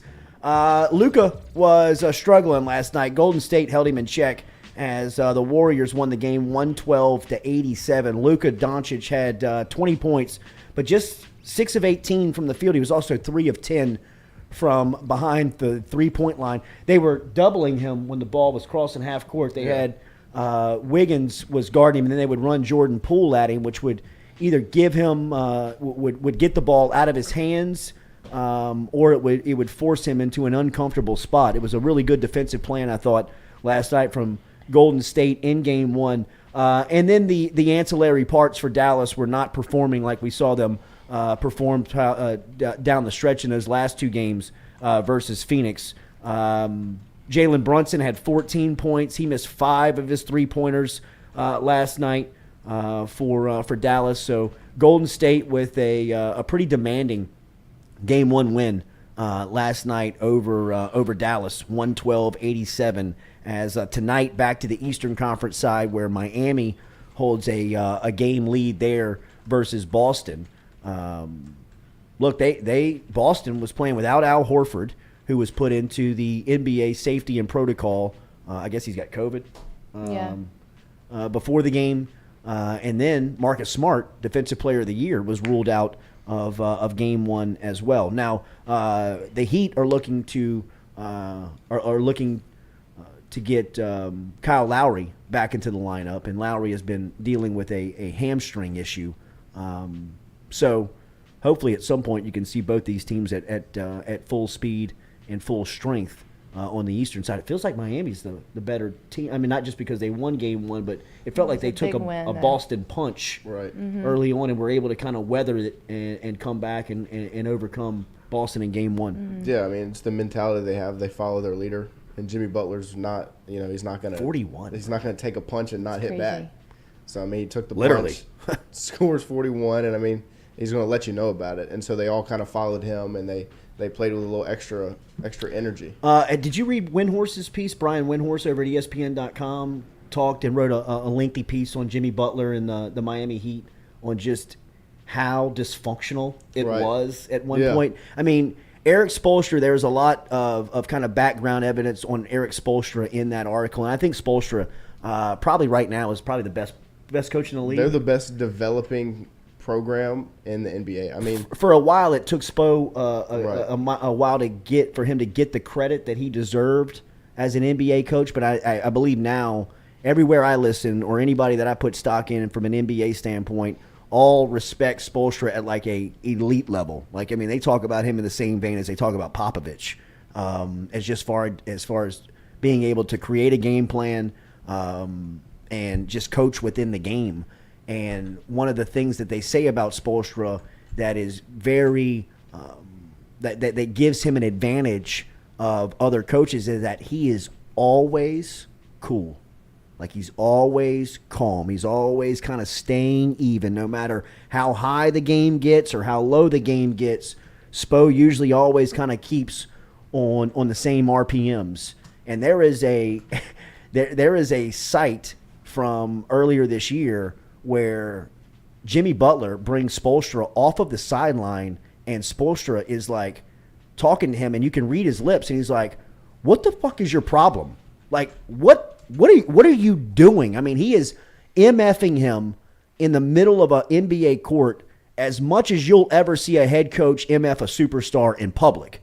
That stuff probably happens behind closed doors where they can really get real with one another. Rarely do you see the coach bring that out to the public because it's almost kind of a sign of disrespect to your superstar, right? Where your superstar can kind of say, "Hey, man, don't talk to me like that in public. You got something to say to me. You want to talk to me like that, you can, but do that behind closed doors."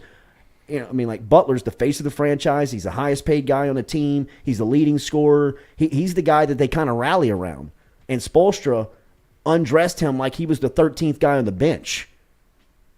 And even Butler, in that article, like, they kind of give some background stories on Butler. He kind of likes to create controversy wherever he is. He kind of likes to create adversity on his team. If you remember some of the stories in Philadelphia, he was going at Ben Simmons, and in Minnesota, he was going at Karl Anthony Towns. I mean, he was really trying to create, not drama, but he wanted people to kind of recognize real. You know what I mean? It's kind of how he described it.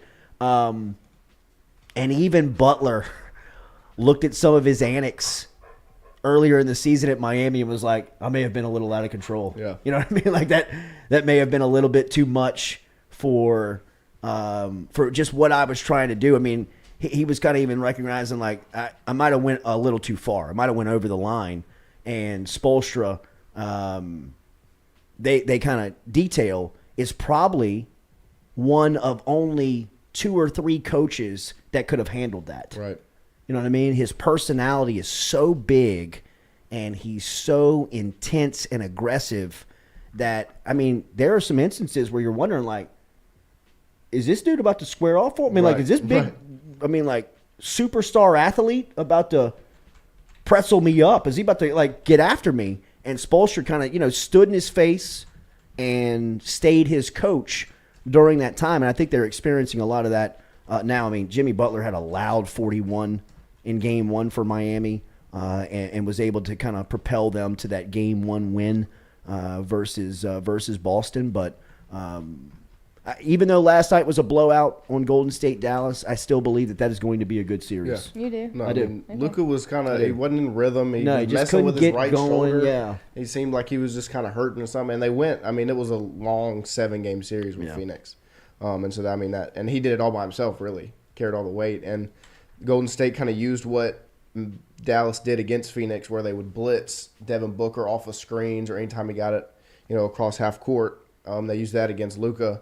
and then it's just Jalen Brunson and Dorian Finney-Smith and all those other guys weren't stepping up for Dallas like they had been in some of the previous series. When the ancillary parts aren't hitting at all, right, Dallas is in trouble. They don't have to be superstars. They don't have to go Game 7 versus Phoenix where they hit every shot, but they got to help him out. They got to get some of that attention off of him defensively because Mike Brown, Steve Kerr, and Golden State have a really good plan against him, and they've got the personnel to do it. You can throw Wiggins, different looks at him. Yeah. I mean, you can even bang with him a little bit with Draymond. Yeah. Which I thought he played fantastic last night. Even not to compare Luka to Michael Jordan, but you hear the story about MJ. They're like, "Who's open?" And he's like, "Pax." And so MJ starts drawing the double, kicking it, and Luka was trying, but if they're not going to hit that shot, they're not going to stop doubling. And he's probably just going to take the shot over the double if they're not going to hit it. Right. And that's probably a better option for Jason Kidd. Yeah.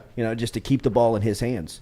All right, we'll talk to BJ Ojulari coming up here in a couple of minutes as he'll be through here talking the latest on spring, talking what's going on here in the offseason. We'll ask him about the NFT that he's getting done with the Players Lounge. I saw Jay Ward and BJ got into a food fight last night in the parking lot, so we'll ask him a little bit about that. But the offseason is up and moving here, and we will talk to BJ Ojulari, superstar defensive end for LSU when we come back here on the Jordy Culotta Show. Remember, we're brought to you by Dead Soxy. Dead Soxy's got a great promotion going on right now. As there's BJ, just showing up to the set the alarm off. Yeah, just showing up to the studio here. But Katie, great promo coming up from Dead Soxy. Dead Soxy is doing a deal where you can order custom socks for your business with their logo. I think you get a box. Sorry, I wasn't really prepared for this. I'm sorry. It's 120 pairs, and the lead time is 6 to 8 weeks. So you go to deadsoxy.com/custom and get get worth of socks. It is. You can start your process. They'll help you with it. You just send them your logo, and if you mention the Jordy Culotta Show, you get $100 off all custom orders for your business right now. So Dead Soxy, remember the promo code Jordy, Jordy, always will save you 15% on any products that you pick up over at Dead Soxy. All right, best defensive end in the league, BJ Ojulari, coming up next here on the Jordy Culotta Show, driven and powered by Go Chevrolet.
Go Chevrolet is proud to announce Go Express Auto Sales, the new used car lot located in the capital city of Baton Rouge, Louisiana at 11522 Florida Boulevard. Go Express Auto Sales is online at goexpressautosales.com, or you can search them on Facebook and social media at Go Express Auto Sales, the newest addition to the family of Go Chevrolet. Remember, Go Chevrolet is located down in Laplace, Louisiana, but now welcoming aboard Go Express, the new used car lot located in Baton Rouge, Louisiana at 11522 Florida Boulevard.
All right, welcome back here to the Jordy Culotta Show, driven and powered by Go Chevrolet. Shout out to our guy Aaron Murray, who came through in the first hour from the Players Lounge as he was down in Baton Rouge handling some business down here. So he stopped in the studio on his way back to Atlanta last night. He was telling us about a cool thing that they have going on over there at the Players Lounge. We told you we sat in on their call a couple of nights ago, and a couple of the players that they have from LSU. It's all the big dogs, man. If you go down the list, it's everybody from Kayshawn, Jaquelin Roy, BJ Ojulari is there, and with them being a part of the Players Lounge, they're able to develop, and I want to say they're able to kind of sketch up their own NFT and what it's going to look like, and we will be receiving one here over the next couple of days for us being a part of the Players Lounge. But I know BJ and the crew is getting there ready for themselves too, and we welcome back in our guy, BJ Ojulari, who is LSU defensive end. Compliments of Crowd Push. Remember our friends over at Crowd Push. Learn about them online at crowdpush.com. Crowd Push is a fan-funded help site platform that can help teams out individually with NIL. So if you are out there and you are passionate about LSU football, you're passionate about LSU women's basketball, LSU gymnastics, you can isolate your money to help those teams out. Crowd Push allows you to do that at crowdpush.com. So if you want to help out BJ and the LSU football team and you want to throw some money at those guys, it's easy to do it. Just log on to crowdpush.com, where right now you can just click on the link and help out the LSU football team, crowdpush.com. BJ, good to see you again, man. Little off season for you, small off season before you guys get back to working out. Are you able to tap out of it? Are you able to kind of get away from the game for a little bit? With all the hard work, and I know all the expectation that you have for yourself coming up this season, are you able to kind of get away and enjoy time away with yourself and your loved ones? Yeah, most definitely. I recently just traveled to Cancun, got away for like 3-4 days.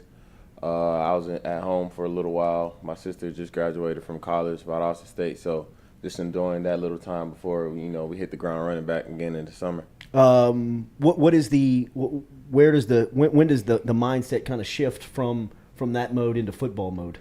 Your mind is always going to be on football. Me personally, I'm just taking a little time to rest, but at the same time, I'm just so ready to get back into it, get ready to grind, and just get ready for a big season this year. Yeah. Pull that microphone into you a little bit. I saw last night, John Emery came through here yesterday or earlier this week, and he was talking about kind of where he is mentally, physically, and really it seems like he's set for a breakout year. I know he's been in the program a while, and you've kind of been a leader of the program here over the last couple of months and a year. What do you see from John Emery going into this part of his career? Of course, John is a great player. Just watching him this spring, you already know he's going to blow. He's just going to be, I think, in my opinion, he's going to be the top offensive player, offensive weapon that we have, and possibly the top running back, in the draft class or in the SEC. Yeah, I believe that too, man. I think that he's so skilled, and he just hasn't had the right opportunity. But now it feels like this offense is really going to kind of be built around him.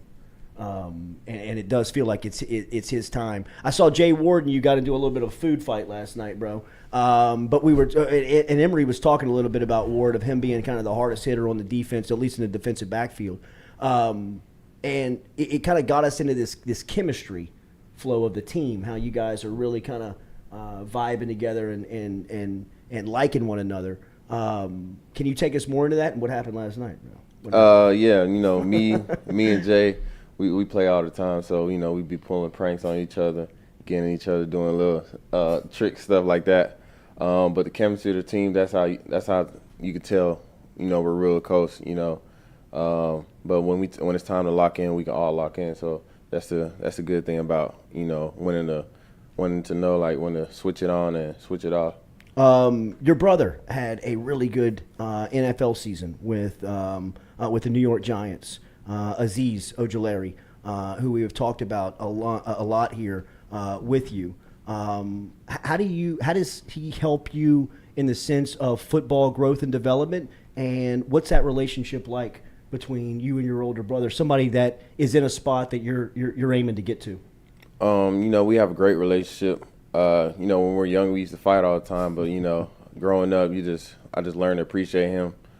he's like set the example for me. You know, everything that he's done, he's where I want to be. So he's a great mentor for me. I can ask him anything about, you know, the next level or, you know, how I can progress just in college to get to the next level. So he's a great resource for me to use and to capitalize off. SEC Media Days coming up here in about a month. You guys have any idea who's going to be representing LSU? And I'd imagine that you're probably in the discussion of somebody that might make that trip over to Atlanta. Has the conversation begun in-house? Nah, the conversation hasn't begun. I didn't even know SEC Media Day was in a month. Yeah. So I already know whoever they pick is going to represent us well and speak highly of everybody. So, yeah. Give you an idea how close we are. Right. I mean, with it a month away. Derek Stingley went third overall in the NFL draft. You played alongside him for the last 2 years. Obviously, he's in rookie mini camp right now. What do you expect from him in year one? And what has the last 2 years been like playing alongside the first cornerback selected in the NFL draft? I mean, you know, being in the locker next to him, Sting, he doesn't really say much. Quiet dude, all about his work. So I already know this coming season he's going to be a great cornerback for the Houston Texans. The Texans. So he's going to have a great season in my opinion, you know, locking up all the receivers, all the best receivers on each team. You got anybody that could step in and not fill his shoes? I don't think anybody can take on that expectation, but in that defensive backfield that you see stepping up this year? As a corner or as a corner. As a corner, I like Jarek. Makai, he's also a great corner. The two transfers. Yeah, the two transfers. And we also had great corners in Demarius McGee, a young corner. I see him in practice. He's getting better every day. Ray Darius Jones, he's competing. But I just think, you know, Coach Steebles, he's doing a great job with all the corners. And everybody's getting reps. Everybody's looking good and progressing. Steeple's name keeps coming up from everybody we talk to. I see his name on recruits list as well of people that are making impact. On the defensive side of the ball or somebody that's a leader on that team, how has that been able to happen so fast? What is it about him that makes him so relatable? I just think he just meshed good with the guys, you know. The cornerback, they're a good, hard-working group of guys that, you know, that they want to be the best. They have something to prove. So I just think that they mesh well with him, and he brings a lot of energy to the defense. Do you study the schedule before the season? Do you kind of know who y'all are going to play before you go into the year, or are you just kind of week of you're kind of zoning in on that particular opponent? Like, do you know the schedule at this point that y'all play Tennessee's coming in town, or you open up at Florida State, obviously in the Superdome? Do you have a real idea of kind of what the schedule and season's going to look like? Really just, I know Florida State, Southern, just those like, you know, the beginning games. Yeah, you know, when you get into the SEC plays is really like the same, you know, repetitive teams that you play. So that's really all I'll be focusing on. But now I just really want to focus on Florida State, you know, before worried about the whole schedule. Did you see the news that it'll be a 6:30 primetime game on ABC the Sunday night of a holiday weekend in New Orleans? I can imagine that you all are expecting that to be pretty crazy around the game. What was your reaction when you saw that it's going to be a primetime kickoff? I was pretty excited. You know, on Sunday everybody's going to be watching us, so it's going to be a great stage to perform. BJ, what's the expectation for the defense from somebody on the line, like you, somebody that's a headliner for that defense? A lot of people, Aaron Murray was here earlier, and he was talking about the respect that y'all have around the league, that a lot of coaches are talking about the front seven at LSU as something that's going to be a problem. What's the expectation for y'all from the room, from inside? You know, we expect to be the best defense in the country. You know, that's what Coach House preaches, and that's what we believe in. That's what we're working towards. But when we get the little things right, just the grit, the strain, we're going to be unstoppable, in my opinion. We have experience in all groups, I believe. Mike Jones, linebacker, front seven, you know, Mason Smith, Jaquelin Roy, all those guys, Ali Gay. So we have the experience. So there's no doubt in my mind that we can be the best defense in the country. Are you in communication right now, like with the coaches? Like, I'd imagine you have your iPad, or we heard that from the offensive standpoint with Mike Denbrock in that crew coming out of spring that they only had like 30% of their install in because they just needed to kind of go through it through slow motion really from the first point of view. Where is the defense under House right now? Yeah, I'll just about to say about 30%.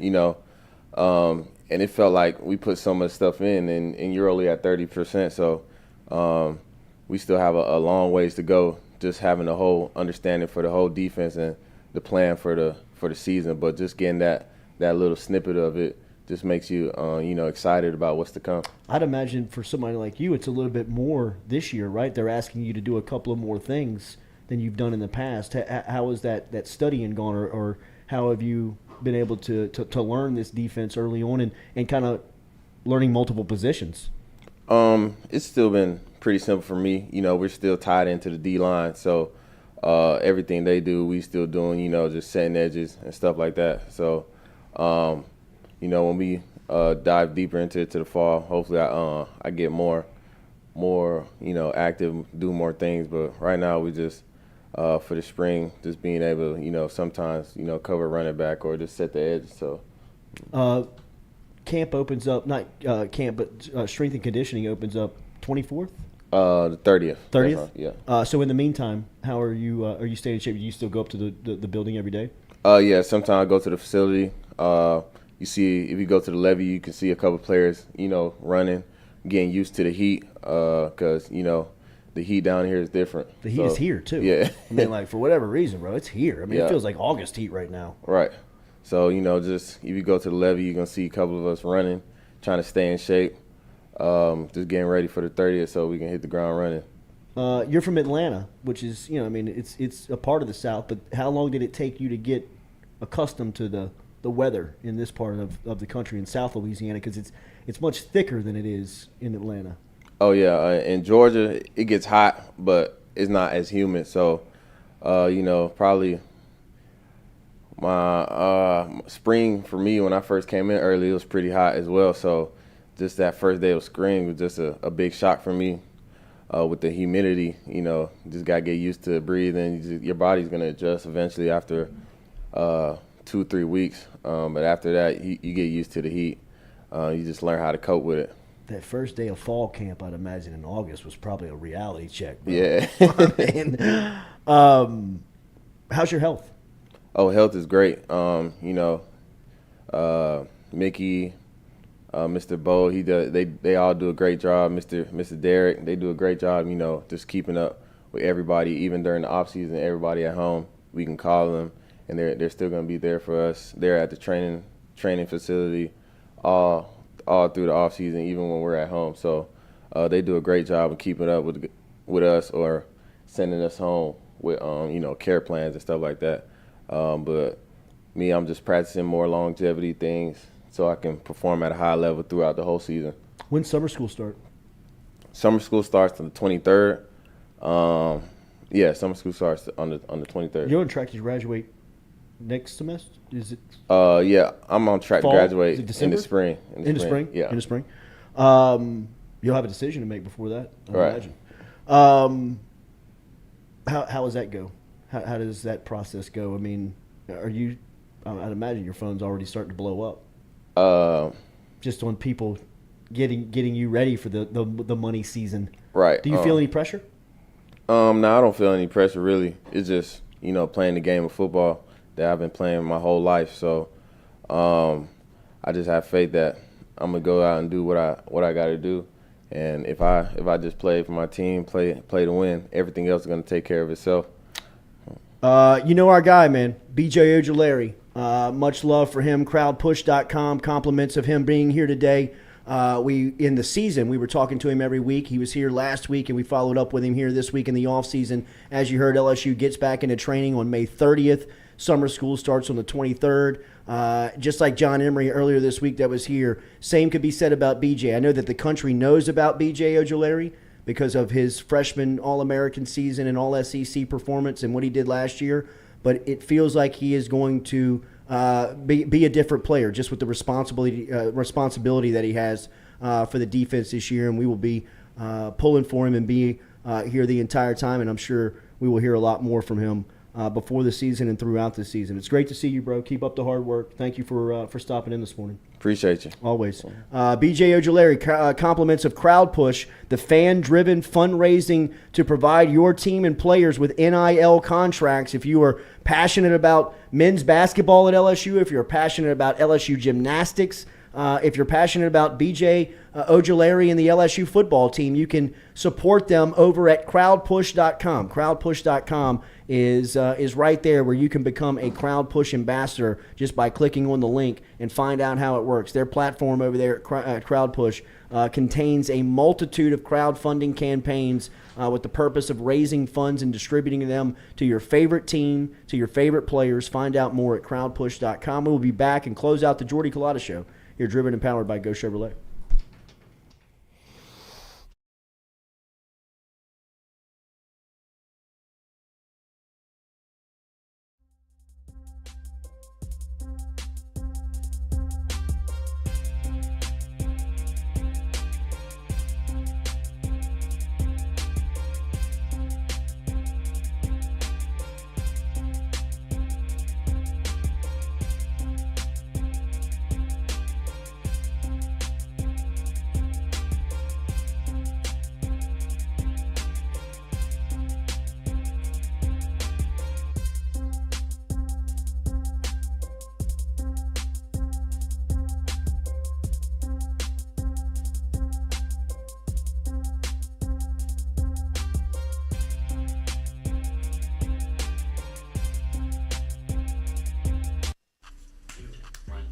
Hey y'all, it's Mikey from Mic'd Up. Catch us live every Monday and Wednesday, 11 to 1. Talk gambling, talk sports, have a ton of guests in here, get a little perspective from the athlete side of it. We got Lloyd in the house, Jay Mitch is in here a lot of the time. It's a fun show, great show. Please like, subscribe, share with your friends. If you don't like it, it's fine. Make fun of us, it's okay. Just get us out there, share us out there. We're having fun, we want to share our fun with you. Like I said, Mic'd Up, brought to you by Sterling Automotive.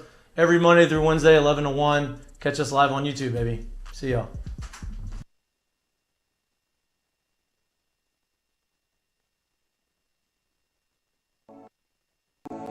Looking to book a dumpster but no idea how? We've made it quick and easy for you. Check out our website at moralesrolloffs.com. Let Morales Roll-Offs know your desired delivery date, and finally, provide your contact details. To make payment, look out for an email invoice with all your booking details. On delivery day, our driver will notify you through text and email that your dumpster is ready and on the way. Now you know how easy and convenient it is. Call Morales Roll-Offs at 225-427-0000 for your dumpster. You know, whenever Tyrann Mathieu is ready for that challenge, this is something that he's talking about out loud. No. Yes, he's speaking into existence. We will talk to him about this afternoon. So I mean, we'll ask him how real this stuff is. But he's just in the way that I know him, and like I said, we've got a relationship that's lasted about 10 years from covering, media member to athlete, and we're not good friends by any means, but I feel like I know him a little bit. He's not saying stuff like that without really being serious about it. You know what I mean? If he's thinking that right now, and with the affirmative tone that he is speaking that with, like, it's only a matter of time. Yeah. He's not bluffing. Really, no. I mean, he's if this is something that he really wants, he'd be great at it. He would be a great coach. He would be a great motivator.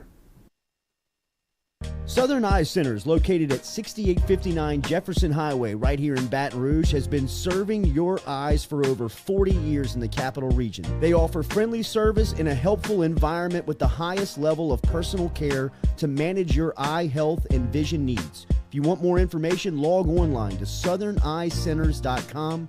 That is southerneyecenters.com. Stop in and check out their beautiful office located on Jefferson Highway right here in the capital city. And remember, each time you walk in there and you mention the Jordy Culotta Show, Dr. Ann Shaw and Southern Eye Centers will take 25% off of their fantastic selection of sunglasses. All you got to do is mention the Jordy Culotta Show. Check them out. southerneyecenters.com and located at 6859 Jefferson Highway.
Go back here to the Jordy Culotta Show, driven and powered by Go Chevrolet. Good stuff from BJ Ojulari, as he will be one of the top defenders in the SEC, man, and if not in the country this coming up season. He's set to have a breakout year.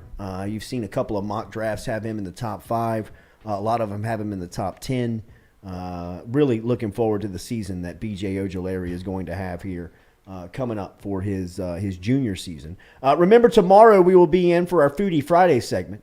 Compliments of Iverstein's, the Foodie Friday segment, and the cooking couple will be here, as we will have an Iverstein's representative. Josh from Iverstein's will be here telling us about some of the memberships, and with the move coming up, some of the ways that you can get involved over at Iverstein's. We appreciate that partnership very much, man. It's located over there on Perkins Road. If you're looking to cook some steaks or some meat up for the weekend, make sure and stop in over at Iverstein's and pick you up a selected cut of meat over there at Iverstein's. Iverstein's Butcher Block, which is located on Perkins Road, but staying on Perkins, just a little further down. Moving, but staying. Moving, but staying on Perkins. They're on Perkins Road right now, across the street from Sprouts, right next to Pets Plaza. If you were leaving their parking lot and you took a left on Perkins Road and was headed towards Essen, Bluebonnet, in that area, as soon as you crossed over Essen, there is the Perkins Crossing Shopping Center right there next to Counterculture. And right on the corner of that shopping center is where they're going. And their capabilities are going to expand a ton. They'll be serving up daily lunches now with the new space that is coming soon. And Josh will be here tomorrow giving us an idea of what's coming up, along with the memberships that they provide. A meat membership. Or that they offer. Got you thinking over there. We need a meat membership, right? That's something we don't have Katie, here. I think you have a meat membership. You think I already have a meat membership? I think you do. That ring. My membership. Right. The cost of membership. Yeah, that's right. UFOs are legal, are now legal. What? I hate to give away my secret. UFOs are legal. Lawmakers are talking about UFOs right now up at a House hearing that happened earlier this week. This is the first time the congressional public hearing on UFOs has happened in nearly decades. A high-profile moment for a controversial topic, for sure, that has long been relegated to people that were conspiracy theorists and looking to create some type of speaking line for talking heads and talk shows. I've been telling you all about UFOs for a long time. We had this conversation this time last year. For a long time, man. Wasn't there a UFO that somebody spotted in Clinton or Jackson? Clinton, Louisiana. Okay. There was a confirmed UFO crashing into the woods of Clinton. Yeah. About a year ago. The sightings have been too many to count. Really. The hearing featured testimony from top government officials. They displayed images and videos of UFOs. The public portion of the event lasted fewer than 90 minutes. Following the conclusion of the public hearing, the panel will now hold a closed-door, classified briefing on Thursday afternoon. But they're not talking about aliens anymore. Now they're talking about just Russia and China. Well, I think that there is a major concern that these are not UFOs, that these are some type of defense equipment drone that is coming over from China and or Russia, that they are treating as a national security threat. Mm-hmm. So I think that's how the UFOs finally made it to the Congress floor. Yeah.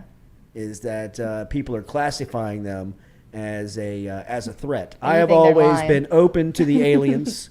I have always been warm and said that they are no threat. Come on in. I've always invited them to the party and offered. I would love to see you meet an offered alien. them a ride in my truck for a ride in their UFO. I'll give you a little of our relief med for some of your relief med. Oh man, what is that like? Got keys drop to me that off, thing? bro. Drop me off.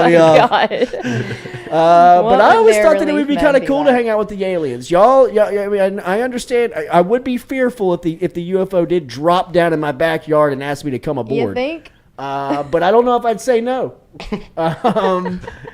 And I think this is a big day for UFOs. What was our big UFO? What was Neil Armstrong's quote on the moon? A small step for mankind. A small step for man, big step for huge mankind. step for mankind. Yeah. I feel the same way Is that about our what you would UFOs say? hearing in Congress earlier this week. I'm just finally glad to see that they've recognized it and I not guess. buried their head in the sand here. On, I think they're deflecting. On what UFOs. Definitely deflecting. They're deflecting. Aliens Yeah. aren't real. Come down to What y'all Clinton, telling bro. me? Come down to Clinton. Where's Landed the one in the evidence of woods. that, though? They scooped it up. The aliens, they do good work. You want to hide a body? We can hide a body. You want to hide a plane? We can hide a plane. And to get rid of the evidence of a crash? They've been buried underground for years and years and years. The aliens? Yeah. Aliens? That's one theory. Is Wow, that so they now they live buried them underground? underground. Do you think and the they come aliens up- built the pyramids? No, I don't. I do not. I've heard, I have heard that aliens built the conspiracy pyramids, theory. bro. That's a hell of a relief med take That up at 9:02 in the morning. Hey, look, it is not Theory. Stewie's take. Sheesh. Aliens also created Facebook. Now I can get down with that that. one. Mark Zuckerberg isn't. I can get down with that. Okay, I might believe That's that. not a real man. I might believe that. Jay Chillin says, I can't wait to see a UFO in person. Me and you too, Jay. Andrew Like it's Messina, happening I soon. want to believe. Andrew, come on to the dark side, bro. It's true. Cody Boudreaux, this turned into an episode vintage Joe Rogan. Donnie T says, shoot it down. Eesh. It's a hell of a gamble you're taking there, Donnie. Wait, Travis Daisy is a major conspiracy theorist. Y'all still think they went to the moon? Yes. That was a green screen. That was just a green screen. Yeah, 1960. Green screen. Jay Chillin, what if the alien passes out and you have to drive the spaceship, Jordy? Just like I had to beat that pilot up last week in Florida and make sure he awoken up. I'm kicking the alien's ass until he snaps out of it. If that guy can do it, you can do it. Put him on that Jenny Cush from Relief Med. Alien, get up! Blow a little smoke in his face. Yeah, right. Oh my God. Have a great day. We appreciate Aaron Murray for coming through. That was cool stuff with Aaron Murray. Glad I got to meet him out sorry on the to Aaron stoop. Murray for Katie thinking that you were a local bum here in Baton Rouge. We did educate her that you are the leading touchdown passer and yardage leader in the SEC history. Like y'all would recognize every quarterback that came up in here the in best? street clothes. We would. Yeah. Like Okay. any SEC quarterback from the last probably 10 years. You would walking recognize me, if I they were probably just noticed standing who out he in the was. street Yes. in a backpack and Yes, shorts on. in a Okay. backpack and shorts, looking I'm like a gonna- homeless I'm man. gonna- You think if I'm Jacob gonna get Coker some walked in, cuties Jacob up I'd be here. like, I can recognize Jacob. if Jacob I remember Coker the walked in swoop. here, yeah, He he had had the the swoop. Maybe if it's not like a Mississippi State quarterback, probably wouldn't. Exactly. Yeah, probably you would not Mississippi. recognize I mean, him. not good. Name another Mississippi State quarterback other than Dak over the last decade. Will Rogers. Oh That's my the God. quarterback. That was last year, Katie. Give I me know, some he's our past quarterback. 5 Who was- years. who was Who was the before one Dak? before that? I can't remember. Who was before Dak? I don't remember. He was number 17, though. I remember. Was Dak number 17? No, No, Dak was was 4. 15. Then they had the running back. Dak was 4. Dak was had, number 4. Dak I don't was remember Dak who was was before 15. him. Yeah, Dak was 15. They at had Nick Mississippi. Fitzgerald. Nick Fitzgerald. Nick Was That's the right. running back at quarterback that That's beat right. us like 37-7 that year. That's right. Yeah. That's right. in Would 2017. you recognize Nick Fitzgerald if he No was standing shot. out No there shot. on the stoop? No shot. Would Never- you I don't know if I've ever seen recognize? his Would you face. recognize Dak if he was standing out there on Yeah. the stoop? Yeah, for sure. NFL quarterback. But then they had He was the face of America's team. who was the I know. Starkle? Starkle? He was the one. Nick that got, Starkle like, Nick into Storkle? the one that A&M. got like helicoptered in that one game. I'm trying to think of other like Just any team's quarterbacks, though. I mean, Casey like, Dick from Arkansas. would you recognize? They had the Dick Casey brothers, Dick? didn't they? They had They had a lot of Dick in Arkansas. They had a meat subscription. They did. Get your meat They subscription. had a lot of Dick under center at the, Arkansas. the Allen brothers at Arkansas. Oh, okay, Yeah, the that might Allen be who I'm brothers. thinking of. Brothers, Yeah.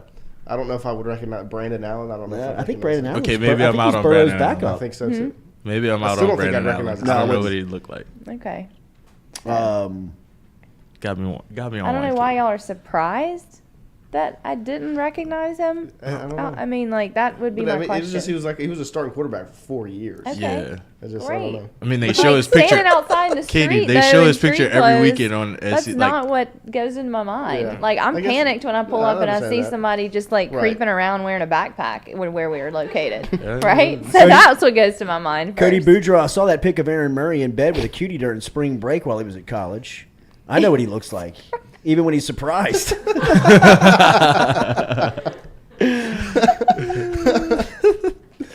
All right, have a great Thursday. Hit that like button, share button, comment button. We appreciate all the interaction and everybody supporting our show, man. If you use our sponsors today, make sure you tell them that you heard it right here on the Jordy Culotta Show, and use the promo code. We'll be back with you tomorrow morning, 7 and 9 a.m. We'll be eating Foodie Friday tomorrow, compliments of Iverstein's. Have a great Thursday.